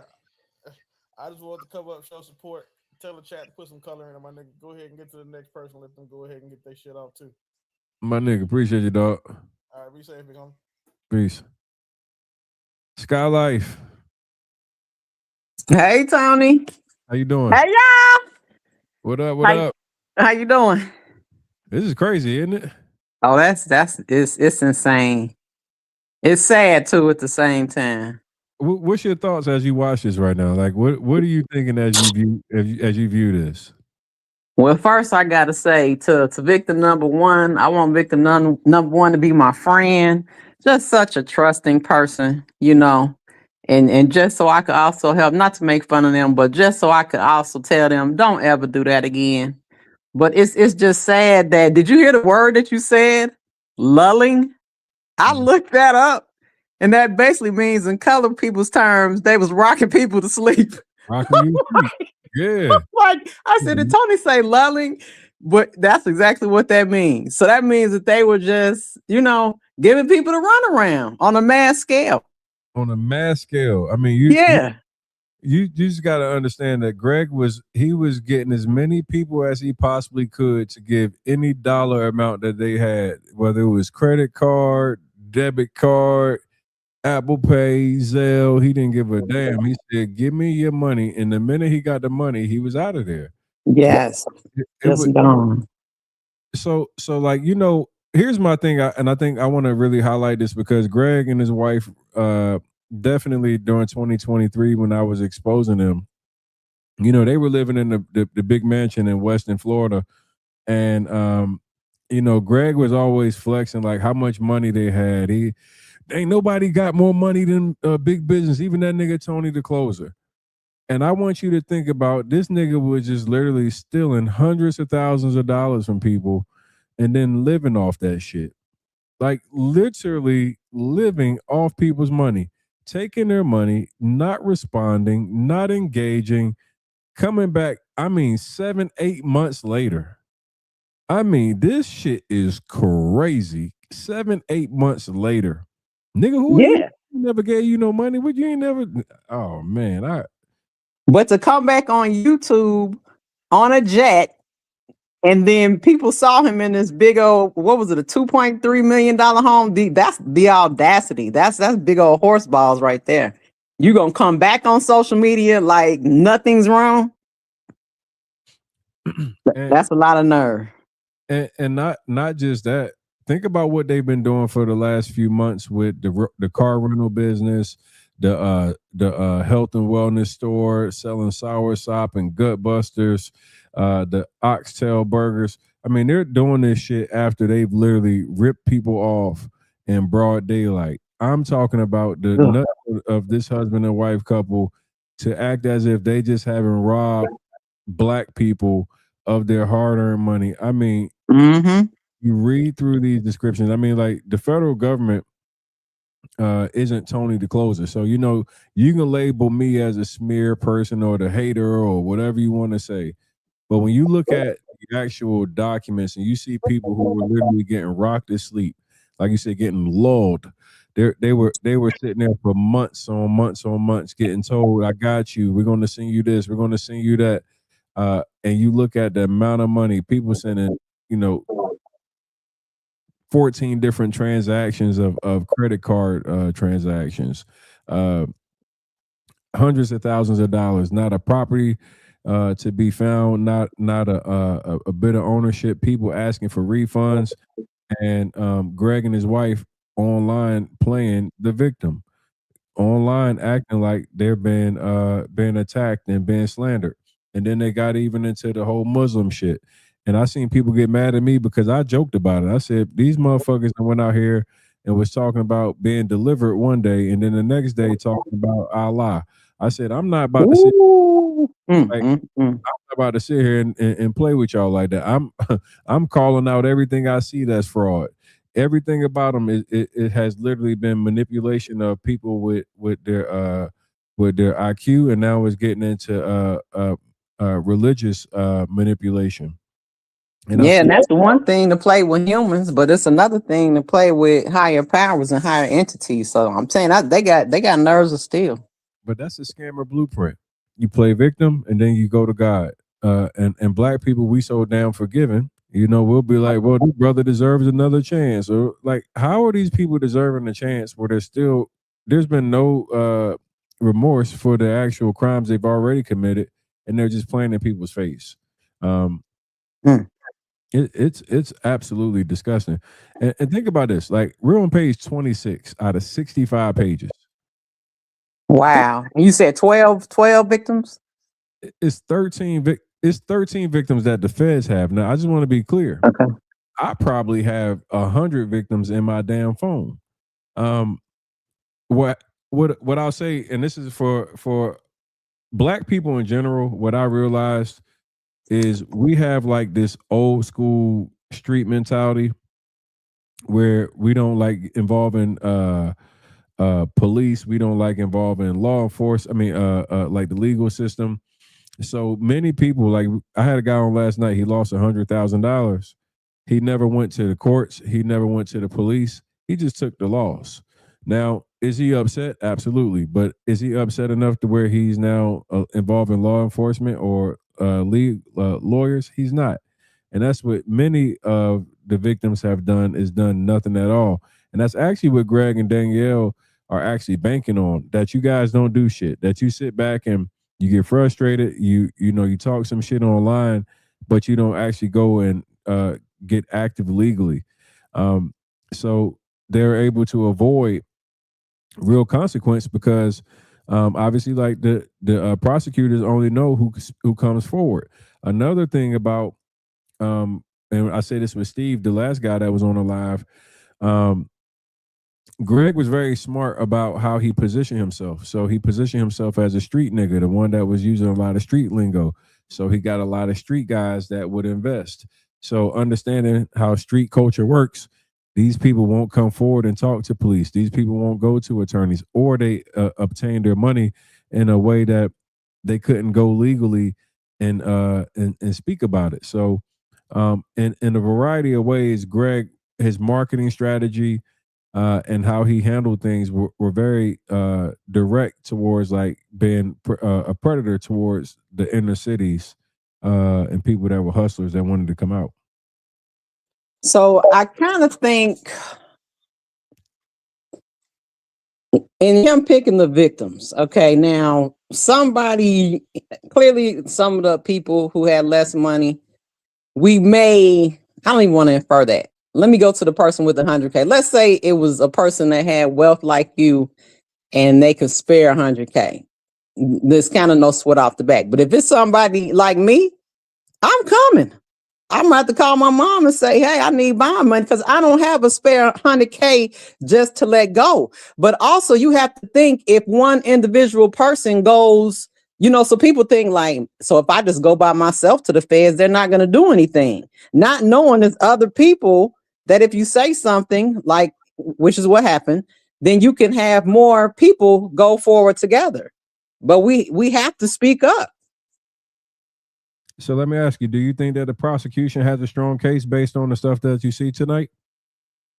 I do. However, based on the statement that you said, all the victims. Now, were you saying all the victims aren't showing up just based on what you have versus what they have? Or that the victims in the court paperwork aren't showing up? No, I'm not talking about the court victims. I'm talking about there's a lot more victims that just haven't actually went and filed reports or spoke to the authorities. I believe if they have 13 witnesses and they come on and they give good impact statements and testimonies, I think they're done. And I'm going to stick with the 30 years. I'm sticking with the 30 years. So you think Greg and his wife will be sentenced to 30 years? I At think least 30. Yeah, I'm not. I'm Because not. I was saying 5 per count, but I thought that maybe 6 victims don't show up. So I was kind of looking at it like that. But it may be more. But I got to at least say 30. Do you think that? Do you think that this thing right here is like like would have been a week away from the trial? Do you think that this is a smart decision for them to actually be going forward with a public defender? What's your thoughts on having like Absolutely not. We all know that the public defender works for the system. They're not on your side, even though I guess there's some probably legal oath that they have to take, but we all know that public defenders, attorneys, DAs, and prosecutors are all friends. You'll see them at the bar together, if you know, you know. But no, he needs to take a plea. I don't know if it's too late. I don't know if they'll even offer him one, but he needs to take a plea. Plea it out. Cop a plea, Greg. Yeah, so I saw in one of the actual court filings, I can actually post it. The judge actually told them in his motion that they had to have the actual if there were a plea, the plea agreement had to take place prior to a week before. I mean, it had to be at minimum a week before trial. So if there's a plea in place right now, they could be potentially fucked from a plea deal, and it's just going to be actually to the trial date on the 6th. Yeah. And Based let on me say too to the chat, I'm also going off of, to my understanding, he has a previous record. So the feds go by points. So I'm also looking at that too. That's where I'm getting my 30 in totality from. yeah, I'm not familiar with exactly what his criminal record is in the past, but I do think he's mentioned a couple times that he had some trouble in the past. So if that is the case, obviously, Yeah, we'll say allegedly. yeah, I'll say if he's got some additional points, obviously that is definitely going to impact his ability to get It's anything. bad. I think it's going to be a huge like as I'm just looking at these things though, I'm just still scrolling through. Like we got a whole bunch of text messages from Danielle and the victims. So I think what they're showing right here is like it, and as you can see this too, you can see a lot of Greg texting, and then like with the state, I mean with the government, it seems like they're doing Danielle and victim 8 start having conversation, and you can see victim 8 saying, "Will you please send me a receipt for the purchase agreement for the house?" I'll send another 25K within 30 days for the 75K cash sale. Like victim 8 was still sending money. Like, god damn. And Like, that's what I don't understand. Like what like they did such a good job of making it's like almost like greed. It seemed like they were like getting people in a little bit, and then it was like, let me get a little bit more out of you. Like they built those relationships up, and then they just milked those relationships. Like I'm like, wow.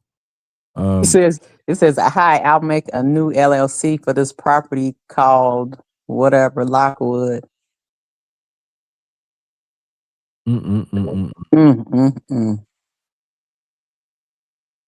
That's just all crazy.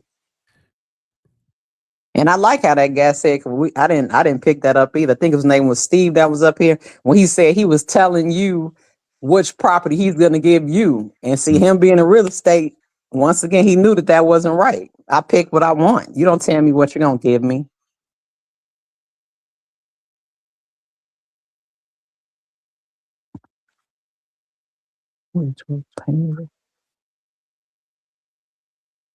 Damn. Yeah, and all the money going to Parker LLC, y'all. That's what this says. I zoomed in. Look at this. Like, whoever victim 8 was, they put so much money. They kept giving money off their credit card. Like, this is off the credit card? This is off the credit card. Oh, no. Like, all of this is off the credit card. Read it. On October 25th, right here, it says, can I use the same credit card authorization form that you sent me earlier? It sure does. And if you remember, it was like so many. Victim 8 had so many transactions with. Did it say above what the deal was with this person, victim 8? They wired money too. Wired 15,000. Hey, man, they in the shit out of victim 8. Yeah. They was milking the shit out of like, look at that. I mean, wire transfers, credit card. I mean, 3,000, 4,100, 3,000. Like, this shit is like 75K at the top.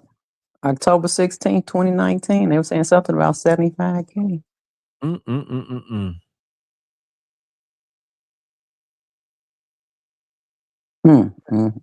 That's sad. Yep, 3,090, 41, 20.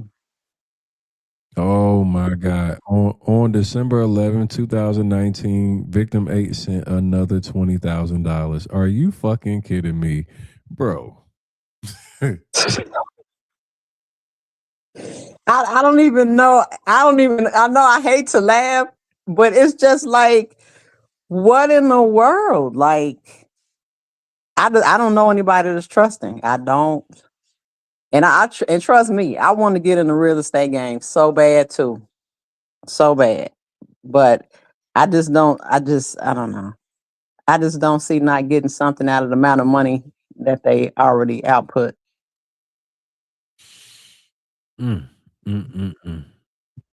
This is crazy. Yo, how do you keep giving these people money like this? Like, victim 8 was just giving it up. Oh my gosh. And they say I could, let me see, it says Gregory. Hey G, I could scrap together 20K. Yeah, I think you read that and wire it today. If I can get a purchase agreement. If I can get a purchase agreement.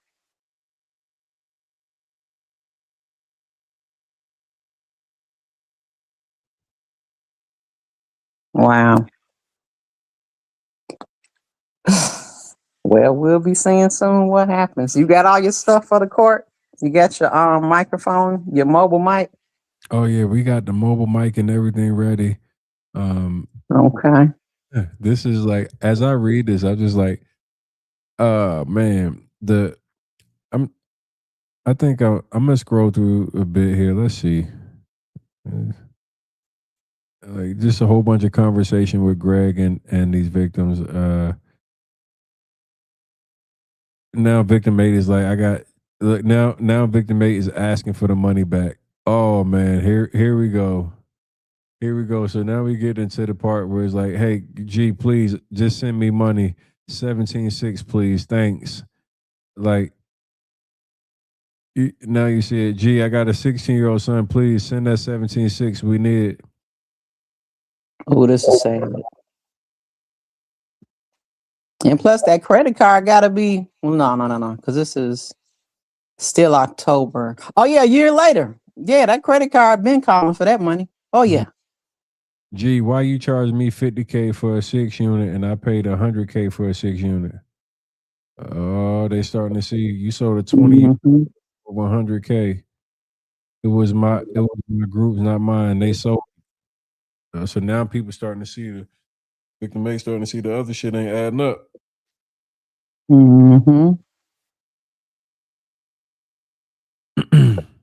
They sold it.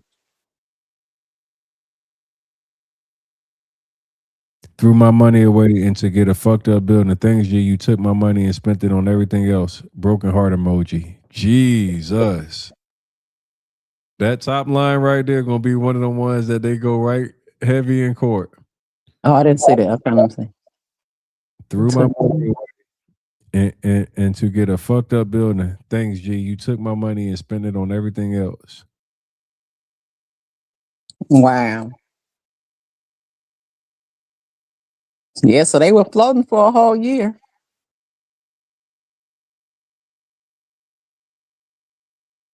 If you got anything. This is crazy, man. And then gonna say I didn't do, you'll be fine. Got you, like I said. There's the lulling, y'all.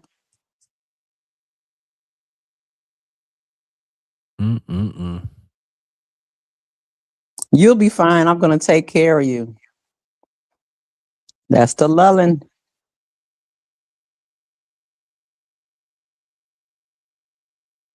I told my cousin about how you came through and how he's ready to invest. Let's talk next week.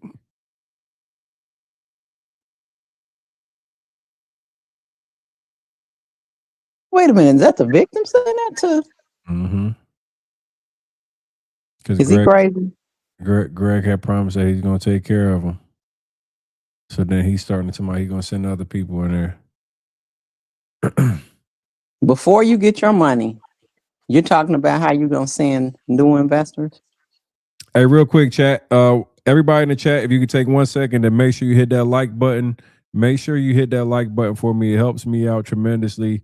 We've been on here for 2 hours. All I'm asking for is a like. Please don't be stingy with your like. Press that little X button.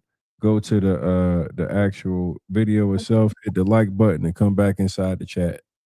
I thank you guys for all participating. There's a lot between Greg and Victim 8. You can see, obviously, there's a whole bunch of run around and so Victim 8 put up a total of 130K. I see it right here. Gee, it hurt that the project is stalled with no plan. 130K. Plus, you picked the worst condition property for me. Let's meet. Oh shit, it's more. It's 230K. I have nothing to show for spending 230,000 with you. I'm sick about it. Oh my god. In 2 years, he got 230K. Oh my goodness. Victor 8 put up $230,000. And this nigga Greg on June 2nd said, "Don't get on my nerves."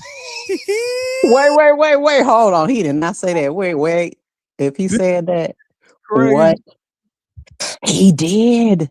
How dare you? He told him right there, you see, June 2nd, you a scammer, G. Hey, you a scammer, G. Hey, Greg, you out of pocket, man. This dude is crazy. Oh, but look, it said he came back with 6 crying, smiley emojis. Really? Yeah, scammer. That's how you coming? Laugh emojis at him. And then Greg and said, then gonna say, "Don't get on my nerves." Oh my god. Oh my god. He said, "I called you back."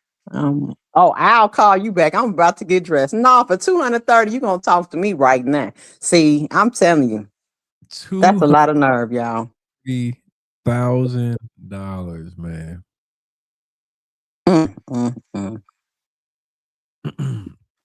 Yeah, Victor May said, "You a scammer, G." Hey, we got 191 likes on the live stream right now.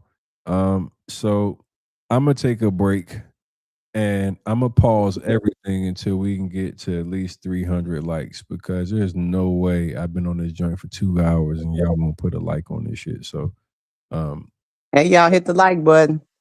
We'll take a quick little break here. Let y'all do what y'all do. Ain't that a trip though? I'm talking about, like, niggas say, "Don't get on my nerves." And laughs after being called a scammer. This dude Greg is crazy. Somebody said, "You better call me naked for 230,000." That's what they say in the chat. Hey, real shit though. For 230,000, you better motherfucking figure out I something. promise you.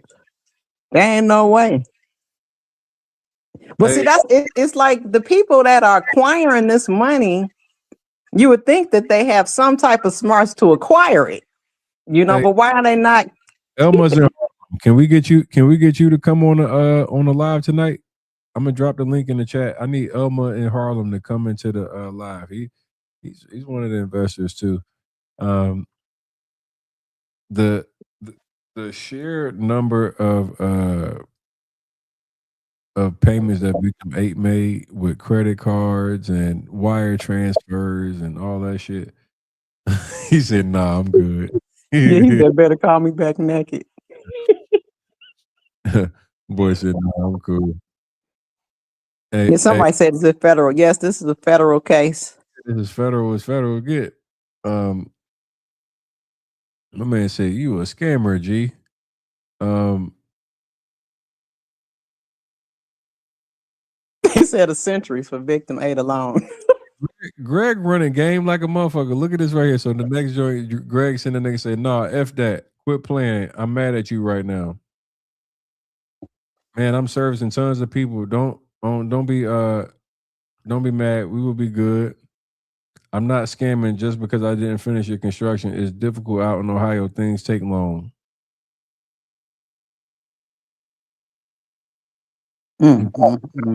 Is I paid all the money to you already. That's what's so upsetting." Greg said, Yeah, "You'll be he's begging. He said, gee, I want my money back, please. please reconsider refunding my money."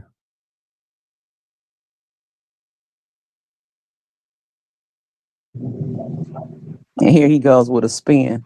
Actually going in there this week with my contractor. You ain't got no contractor, bruh.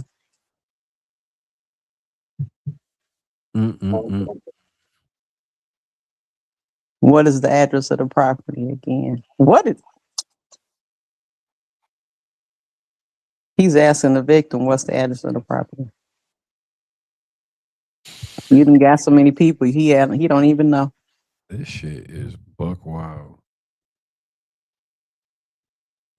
This shit is buck wild. Okay, there we go. See, that's what we need. You see on where it says August 27th, I have a kid to take care of. When you start talking about kids and stuff in court, and I recommend every victim that can hear me that's going to this trial as a witness, mention all your kids, old people, lay it on thick. Because that's how you get sympathy and get people to empathize too. Here you are buying Gucci and somebody needs kids' tuition and stuff for the kids' school. That's just pitiful and sad. So you knew you wasn't gonna meet me in Cleveland to go over Hastings. That's so fucked up, G. Will you pay me my money back, lying ass?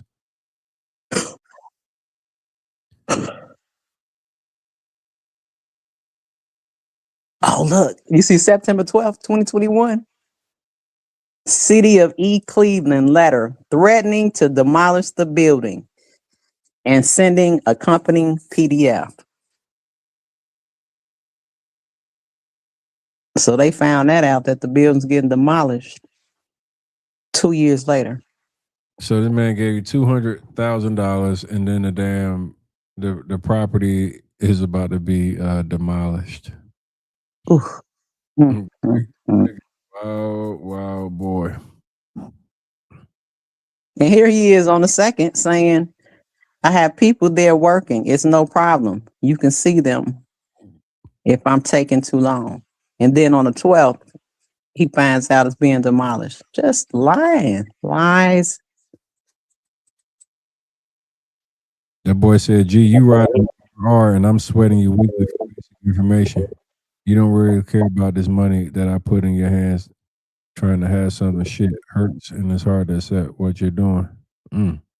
So that motherfucker, you riding around in a Rolls Royce, nigga, and I'm out this bitch hurting. Wow.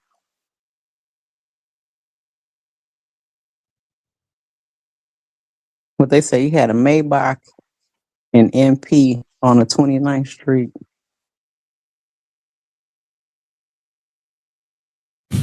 Yeah, Greg, you going to jail, bro. Yeah, I'm sorry. Going to jail, man. Yeah, victim. So the wife is. Oh, go ahead. I'm sorry.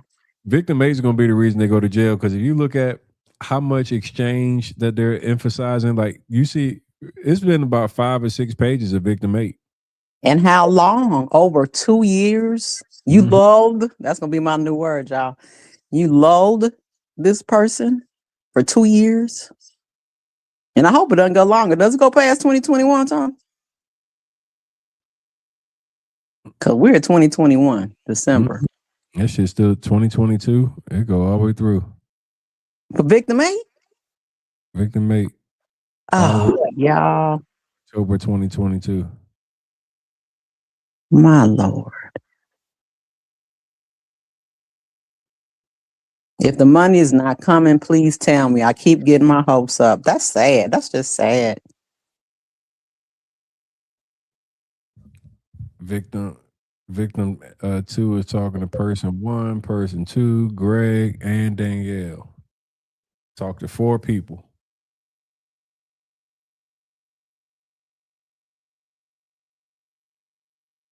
You know what that reminds me of while I'm sitting here? Look, you know, this video right here is what that reminds me of. Greg is like literally wild. Where's that damn video at?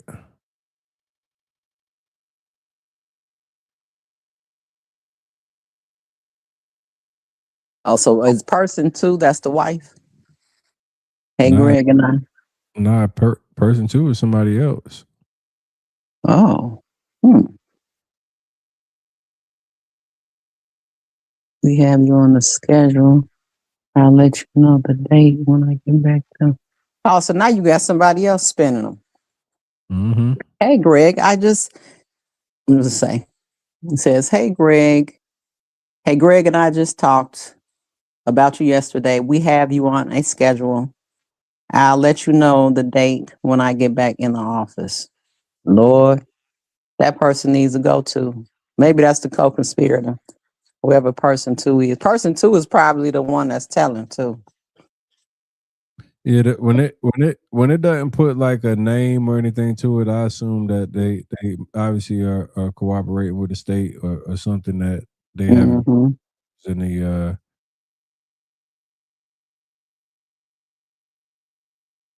yeah. Right here. Telling the person, don't worry, I still have you on the schedule. And the thing is, I heard the guy when I like recently, I've been hearing about the guy, man. I ain't gonna block him, man. Like the guy, I don't know if you heard do the Greg Parker, Big Business. Oh yeah, I think I met him. He had a Philly, yeah. I met him at ZoCon. Yeah, he like, man, help all these millionaires, man, and I did this and I did that, man. He said he started selling me on like we could flip in like 10 days. I got houses ready to go. Wasn't no good, man. No, cause man, all the time he'll pick up. So I got you, man, Monday. I got you this day. They're holding my money back from this. Is that who owe you the 500,000? Yeah, damn near. Yo, right, man, crazy, man, crazy. Yeah, nah, cause I've been seeing again. I don't have no personal relationship with him like that, but yeah, I thought he was in the game, killing it. Yeah, man. Golly, well, I hope you get your money back. Let me show you something right quick. 1 second. Hope you get your bread back. Sheesh. I'm gonna let you. Is Zell still here? No. Okay, cool. I'm gonna let you hear a song right quick, man. A song? No. That shit made my whole life difficult. You're just trying to figure that out. You know what I'm saying? But since the beginning, I haven't asked you to give it back. You said I already been using it. Yeah, but you got to give it back. We was moving already. I ain't fucking lying to you. You see what I'm doing? I'm doing straight. Listen, let me tell you something. When I get money, I put it out, bro. I ain't sitting on it. I don't have no money. I ain't shop there going on no gate, bro. I buy houses, bro. It's flip houses. That's all I do. I put the money into the mouth. When I come out, bro, when I got cash, I'm run. I'm buying shit off of people. I'm giving people money to fix the house. Like, bro, I run with bread, bro. I ain't out here tricking or balling out. Nigga, I work every day. I'm running. Man, I'm running. But this is what I'm gonna do. I know what I'm gonna do. I got a couple big clothes coming up this week. We just gonna get it. We just gonna try to figure it out. That was back in like July last year. Man, it's gonna take 10 days. Man, he told me, like, he said, watch this, man. He said, man, it's gonna take 10 days. He said, man, it's gonna take 10 days. That's what you told me. I know, bro, but when we listen, it didn't. It took me longer, and I explained it to you. I was letting you know, step by step, the play. That's why I said, yo, bro, look, let me just give you this big drink, because we could have sold it, and you could have cashed. And we wouldn't be here on the phone going back and forth. I don't want you calling me for no money, bro. I owe you nothing. I owe you and no other as well, no money. But you gotta think, I got zero since I done dealt with you since December. No, listen. I hear you gotta think, what are somebody that... Let me say this. Vaughn. Let me say this, Vaughn, because you ain't playing no part in this. Let me just say this and just hear me out. I had 100 ways I could have got you some paper. No, I just want the money back. Bro, it don't work. I can't just give you that kind of money back. I don't have that kind of money just laying around, bro.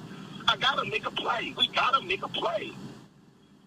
So you tell me for 10. I got that kind of money just laying around, bro. What you think I'm out here doing? I ain't. So you tell me for 8. You said for 8 months. You said for 8 months you never made a play. It been 8 months. Bro. It ain't me making a play. I need to make. Bro, that's 6 legal spells you been shot down. We not about to. You don't remember? Listen, man, it was crazy, man. Like he had excuse every time. Every time, man. Golly, bro. Like I ain't gonna lie, man. Like that's one thing I want to tell people, man. Just be careful who you give your money to. Like, do your research or just make sure they're good people. Like, just make sure they're good people. Make sure you just. I had to learn from that one, man. Yeah. Yeah. Well, I mean, man, it's not over, man. Listen, I give everybody a benefit of the doubt. Again, I don't know the brother, so hopefully it works out. Let me ask you a question though. When you deal with people, like if I was coming to you right now and I want to ask you, like, if I'm fresh in the game and I wanna reach out and I want to get some help, because like when people do stuff like that to people, like sometimes people get their last. Sometimes people give their last. Listen to what this brother said. He gave him $500,000, had the audio of Greg giving him the same spin treatment that you hear with everybody else. It's the, I got you, bro. Something's taking a little bit longer. I got to make a play. He always has an excuse. And the amount of people that have actually run into this same exact scenario where they're getting a runaround and obviously like not getting their money back or having a property associated with just a complete loss. And you can just imagine how devastating this can be for, somebody that has no other means of income and they were anticipating getting 20% on their investment. That was one of the big selling points that Greg pitched, is that you could get 20% returns. So he told this guy, hey, look, we can close and do something within 10 days and give him a 20% return. Sounds like a logical thing if there's something actually in place for that. But obviously he was unable to deliver. And what you see is what you get. Running off of more people's money. Once again in the chat, I appreciate everybody in the chat. If y'all want me to keep going through this damn thing, y'all better hit that like button. We need to get those likes up. I'm walking you through this thing, all the different details of this actual indictment. And shout out to Vodafly. Vodafly said, send me a contract. Greg Parker, get rich or die scamming. Greg has definitely went with the motto he was going to get rich or die scamming. I'm gonna tell you too what I do, Tony, when people don't hit the like button. Find some real irritating elevator music, and then you just, like saying, take the moment, then you play that, and they gonna hit that like button quick. Oh yeah, so we just, they just play the little intro music and chill for a minute. Yeah, play some real. They gave a damn if you was a man or a woman, as long as you had the means. They shit. They were gonna make it happen.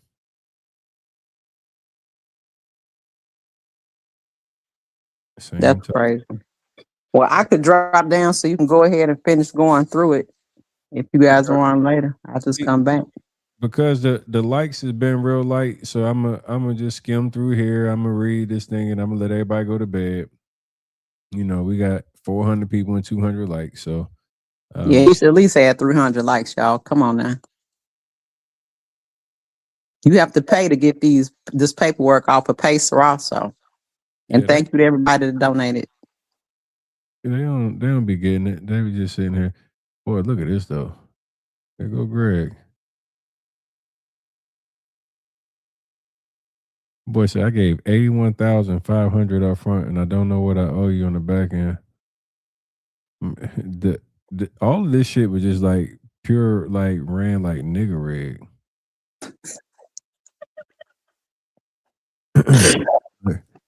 Like, no, I'm referring to likes on YouTube. If you're not on YouTube, if you're on Facebook or something like that, you can't.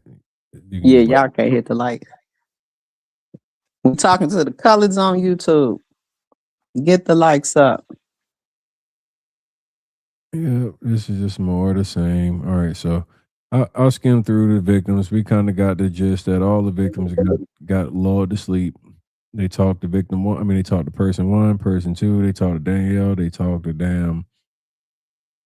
Ooh, I can't wait to get to court and see who person one and person two is. Who telling? That's what Ooh, I know. like. That's what I'm ready. I want to get to court and see who the people that's telling. Person two might be some type of an admin. You know, talking about put you on a schedule. That's probably some type of an admin. And they definitely cooperate. They not going down. You got the $2 million house, not me.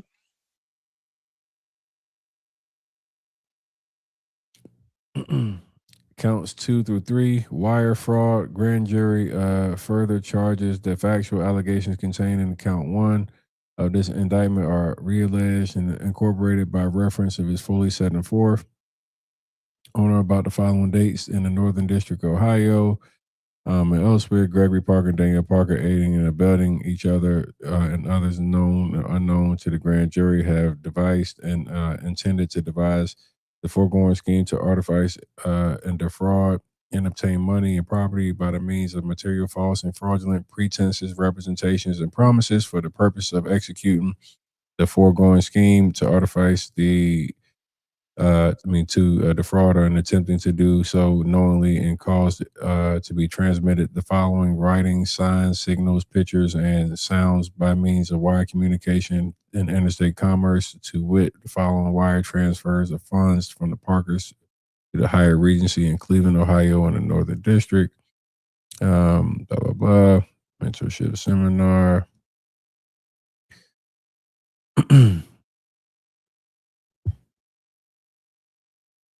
Count 2, May 2020. Debit card purchase of $675. Forfeiture. And all of the Title 18 code. The grand jury further alleges that the allegations of counts 1 through 3 are realleged and incorporated by the reference for the purpose of alleging the forfeiture pursuant to Title 18 United States Code Section 981. As a result, the foregoing offenses, Gregory Parker, Danielle Parker shall forfeit to the United States all property, real and personal, which constitutes or derived from the proceeds traceable of violations. Ooh, god damn. They said, bitch, forfeit everything that you received, that you gained from scamming these people. Damn.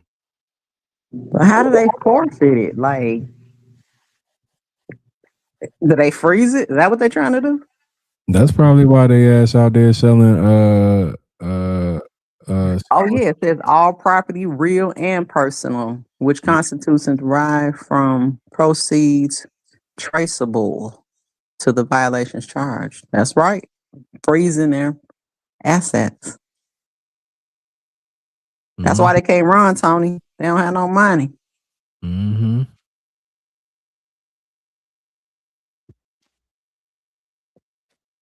Substitute assets.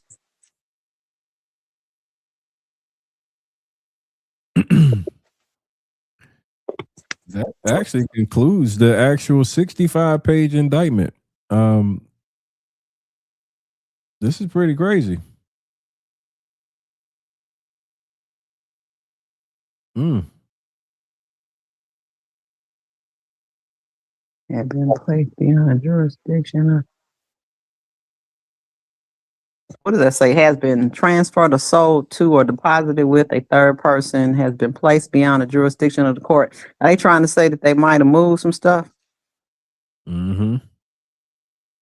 It says substantially diminished in value or has been commingled with other property which cannot be subdivided without the, oh, that's what they saying, the stipulations. They saying everything else, run it in. All right, so let's talk about what we actually learned after reading this 65-page indictment. Tonight we spent the last couple hours walking through all 65 pages of the federal indictment. We ain't talking about rumors anymore. This is like actually going through and reading what the United States is alleging against the Parkers, and we were able to see correspondence between the Parkers and the victims. You could see tremendous deposits with no communication on the Parkers exchange after monies were exchanged. You could see people begging for refunds after months of getting lulled or the runaround, and essentially, um, the state, well, the U.S. government is saying that, and we can see that the Parkers ran a full blown Ponzi scheme in which they misled and misrepresented to their actual investors what they were actually going to get. And you can see the numbers were as low as 20K up to people putting up hundreds of thousands of dollars um, into this actual Ponzi scheme. And you can see there's 15 criminal counts. The prosecutor is all the allegations are surrounded through mentorship and real estate investment. So obviously, like Greg used and his wife used their likeness and their real estate. I don't even want to call him a guru. This is like a real estate scammer, flat out. Um, they had a timeline from basically 2017 to 2023, which was a 6-year window of enriching themselves off other people's money, and then Greg being bold and brazen to even disrespect the people who had made significant investments to him. Um, Complete lack of respect and total disregard to people's dreams, because the reality, let's talk about what real estate is. It's the largest purchase that most people make in their life. It is the key to generational wealth, and many of these people made the investment with Greg and his wife, hoping that they could also fulfill the story of what Greg had shared to them was the get rich story through real estate. Um, Through all the promotional videos, seminars, emails, spreadsheets, and financial records, uh, the government has broken down exactly the communication chain, and it looks like they have a very tight case in regards to the Parkers. The wire fraud charges carry a maximum statute of 20 years um, per sentence. And obviously, like, this is an indictment. This is not an actual conviction. Their actual trial date is set for July 6th at 8:30 a.m. in Ohio. They are presumed innocent until proven guilty, but their black ass will get a guilty conviction or a plea deal by the 6th. Whether you believe the government's case is strong or weak, one thing is clear. Uh, is the federal court system is no joke, and they are taking social media and taking advantage of people on social media extremely serious. Greg and his wife are facing some serious charges. Um, and I just want to let you guys know, like, every day leading up into the actual trial, I'll be going live. We're not stopping here. There's going to be new motions that we'll be covering. I'll be listening to and bringing on more of the victims that have been a part of this Ponzi scheme. If you appreciate this content, it's based on actual court documents instead of like rumors. All I'm asking for you guys to do is to like the video and share the content to anybody that you think might find it useful. Sky, I appreciate you coming up here tonight and joining up and giving some of your feedback. I appreciate everybody in the chat. I'm tired. 2.5 hours. Um, I want to make Good sure. night. I'll be on your next live.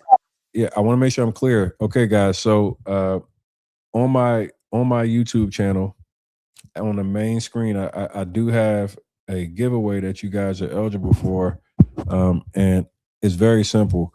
when we hit 1,000, thing is messing up here. Let's see. When we hit 1,000 comments on this video, it's on the. Let me pull up the video for you. When we hit 1,000 comments while I'm on live tomorrow, because we should hit that 1,000 comments. Make sure you go comment tonight if you haven't already done so. When we do hit 1,000 comments, I will be giving away $1,000 to a live participant. So easy to win. All you gotta do is make sure you're on the actual the live as we go up. And I'm gonna drop the link to the video in the chat so you guys can go and comment, leave your comment. So tomorrow you can be eligible. So this video right here, I just dropped in the chat. When it gets to 1,000 comments, I will be giving away $1,000, and they should hit it tomorrow. So I'm looking forward to being able to rock out with y'all tomorrow and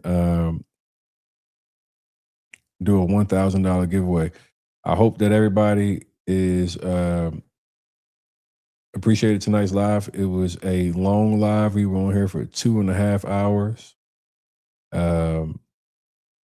Fix my nail. Thank you.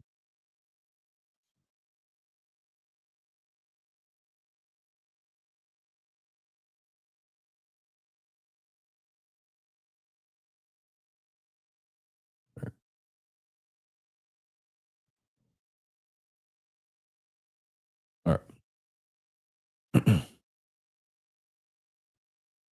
You've been watching since 9:30. I appreciate you tuning in, Shelby. Everybody that joined in tonight, you are much appreciated. Make sure that you go and engage in the post. This post right here. When it gets to 1,000 comments, which should be by tomorrow, I'll be doing a $1,000 giveaway. I really appreciate each and every one of you that watched this entire video, that engage in any type of way. I will see you tomorrow, 9 o'clock, and we have some new stuff that I'm gonna be breaking down for you as well. Thank you and good night.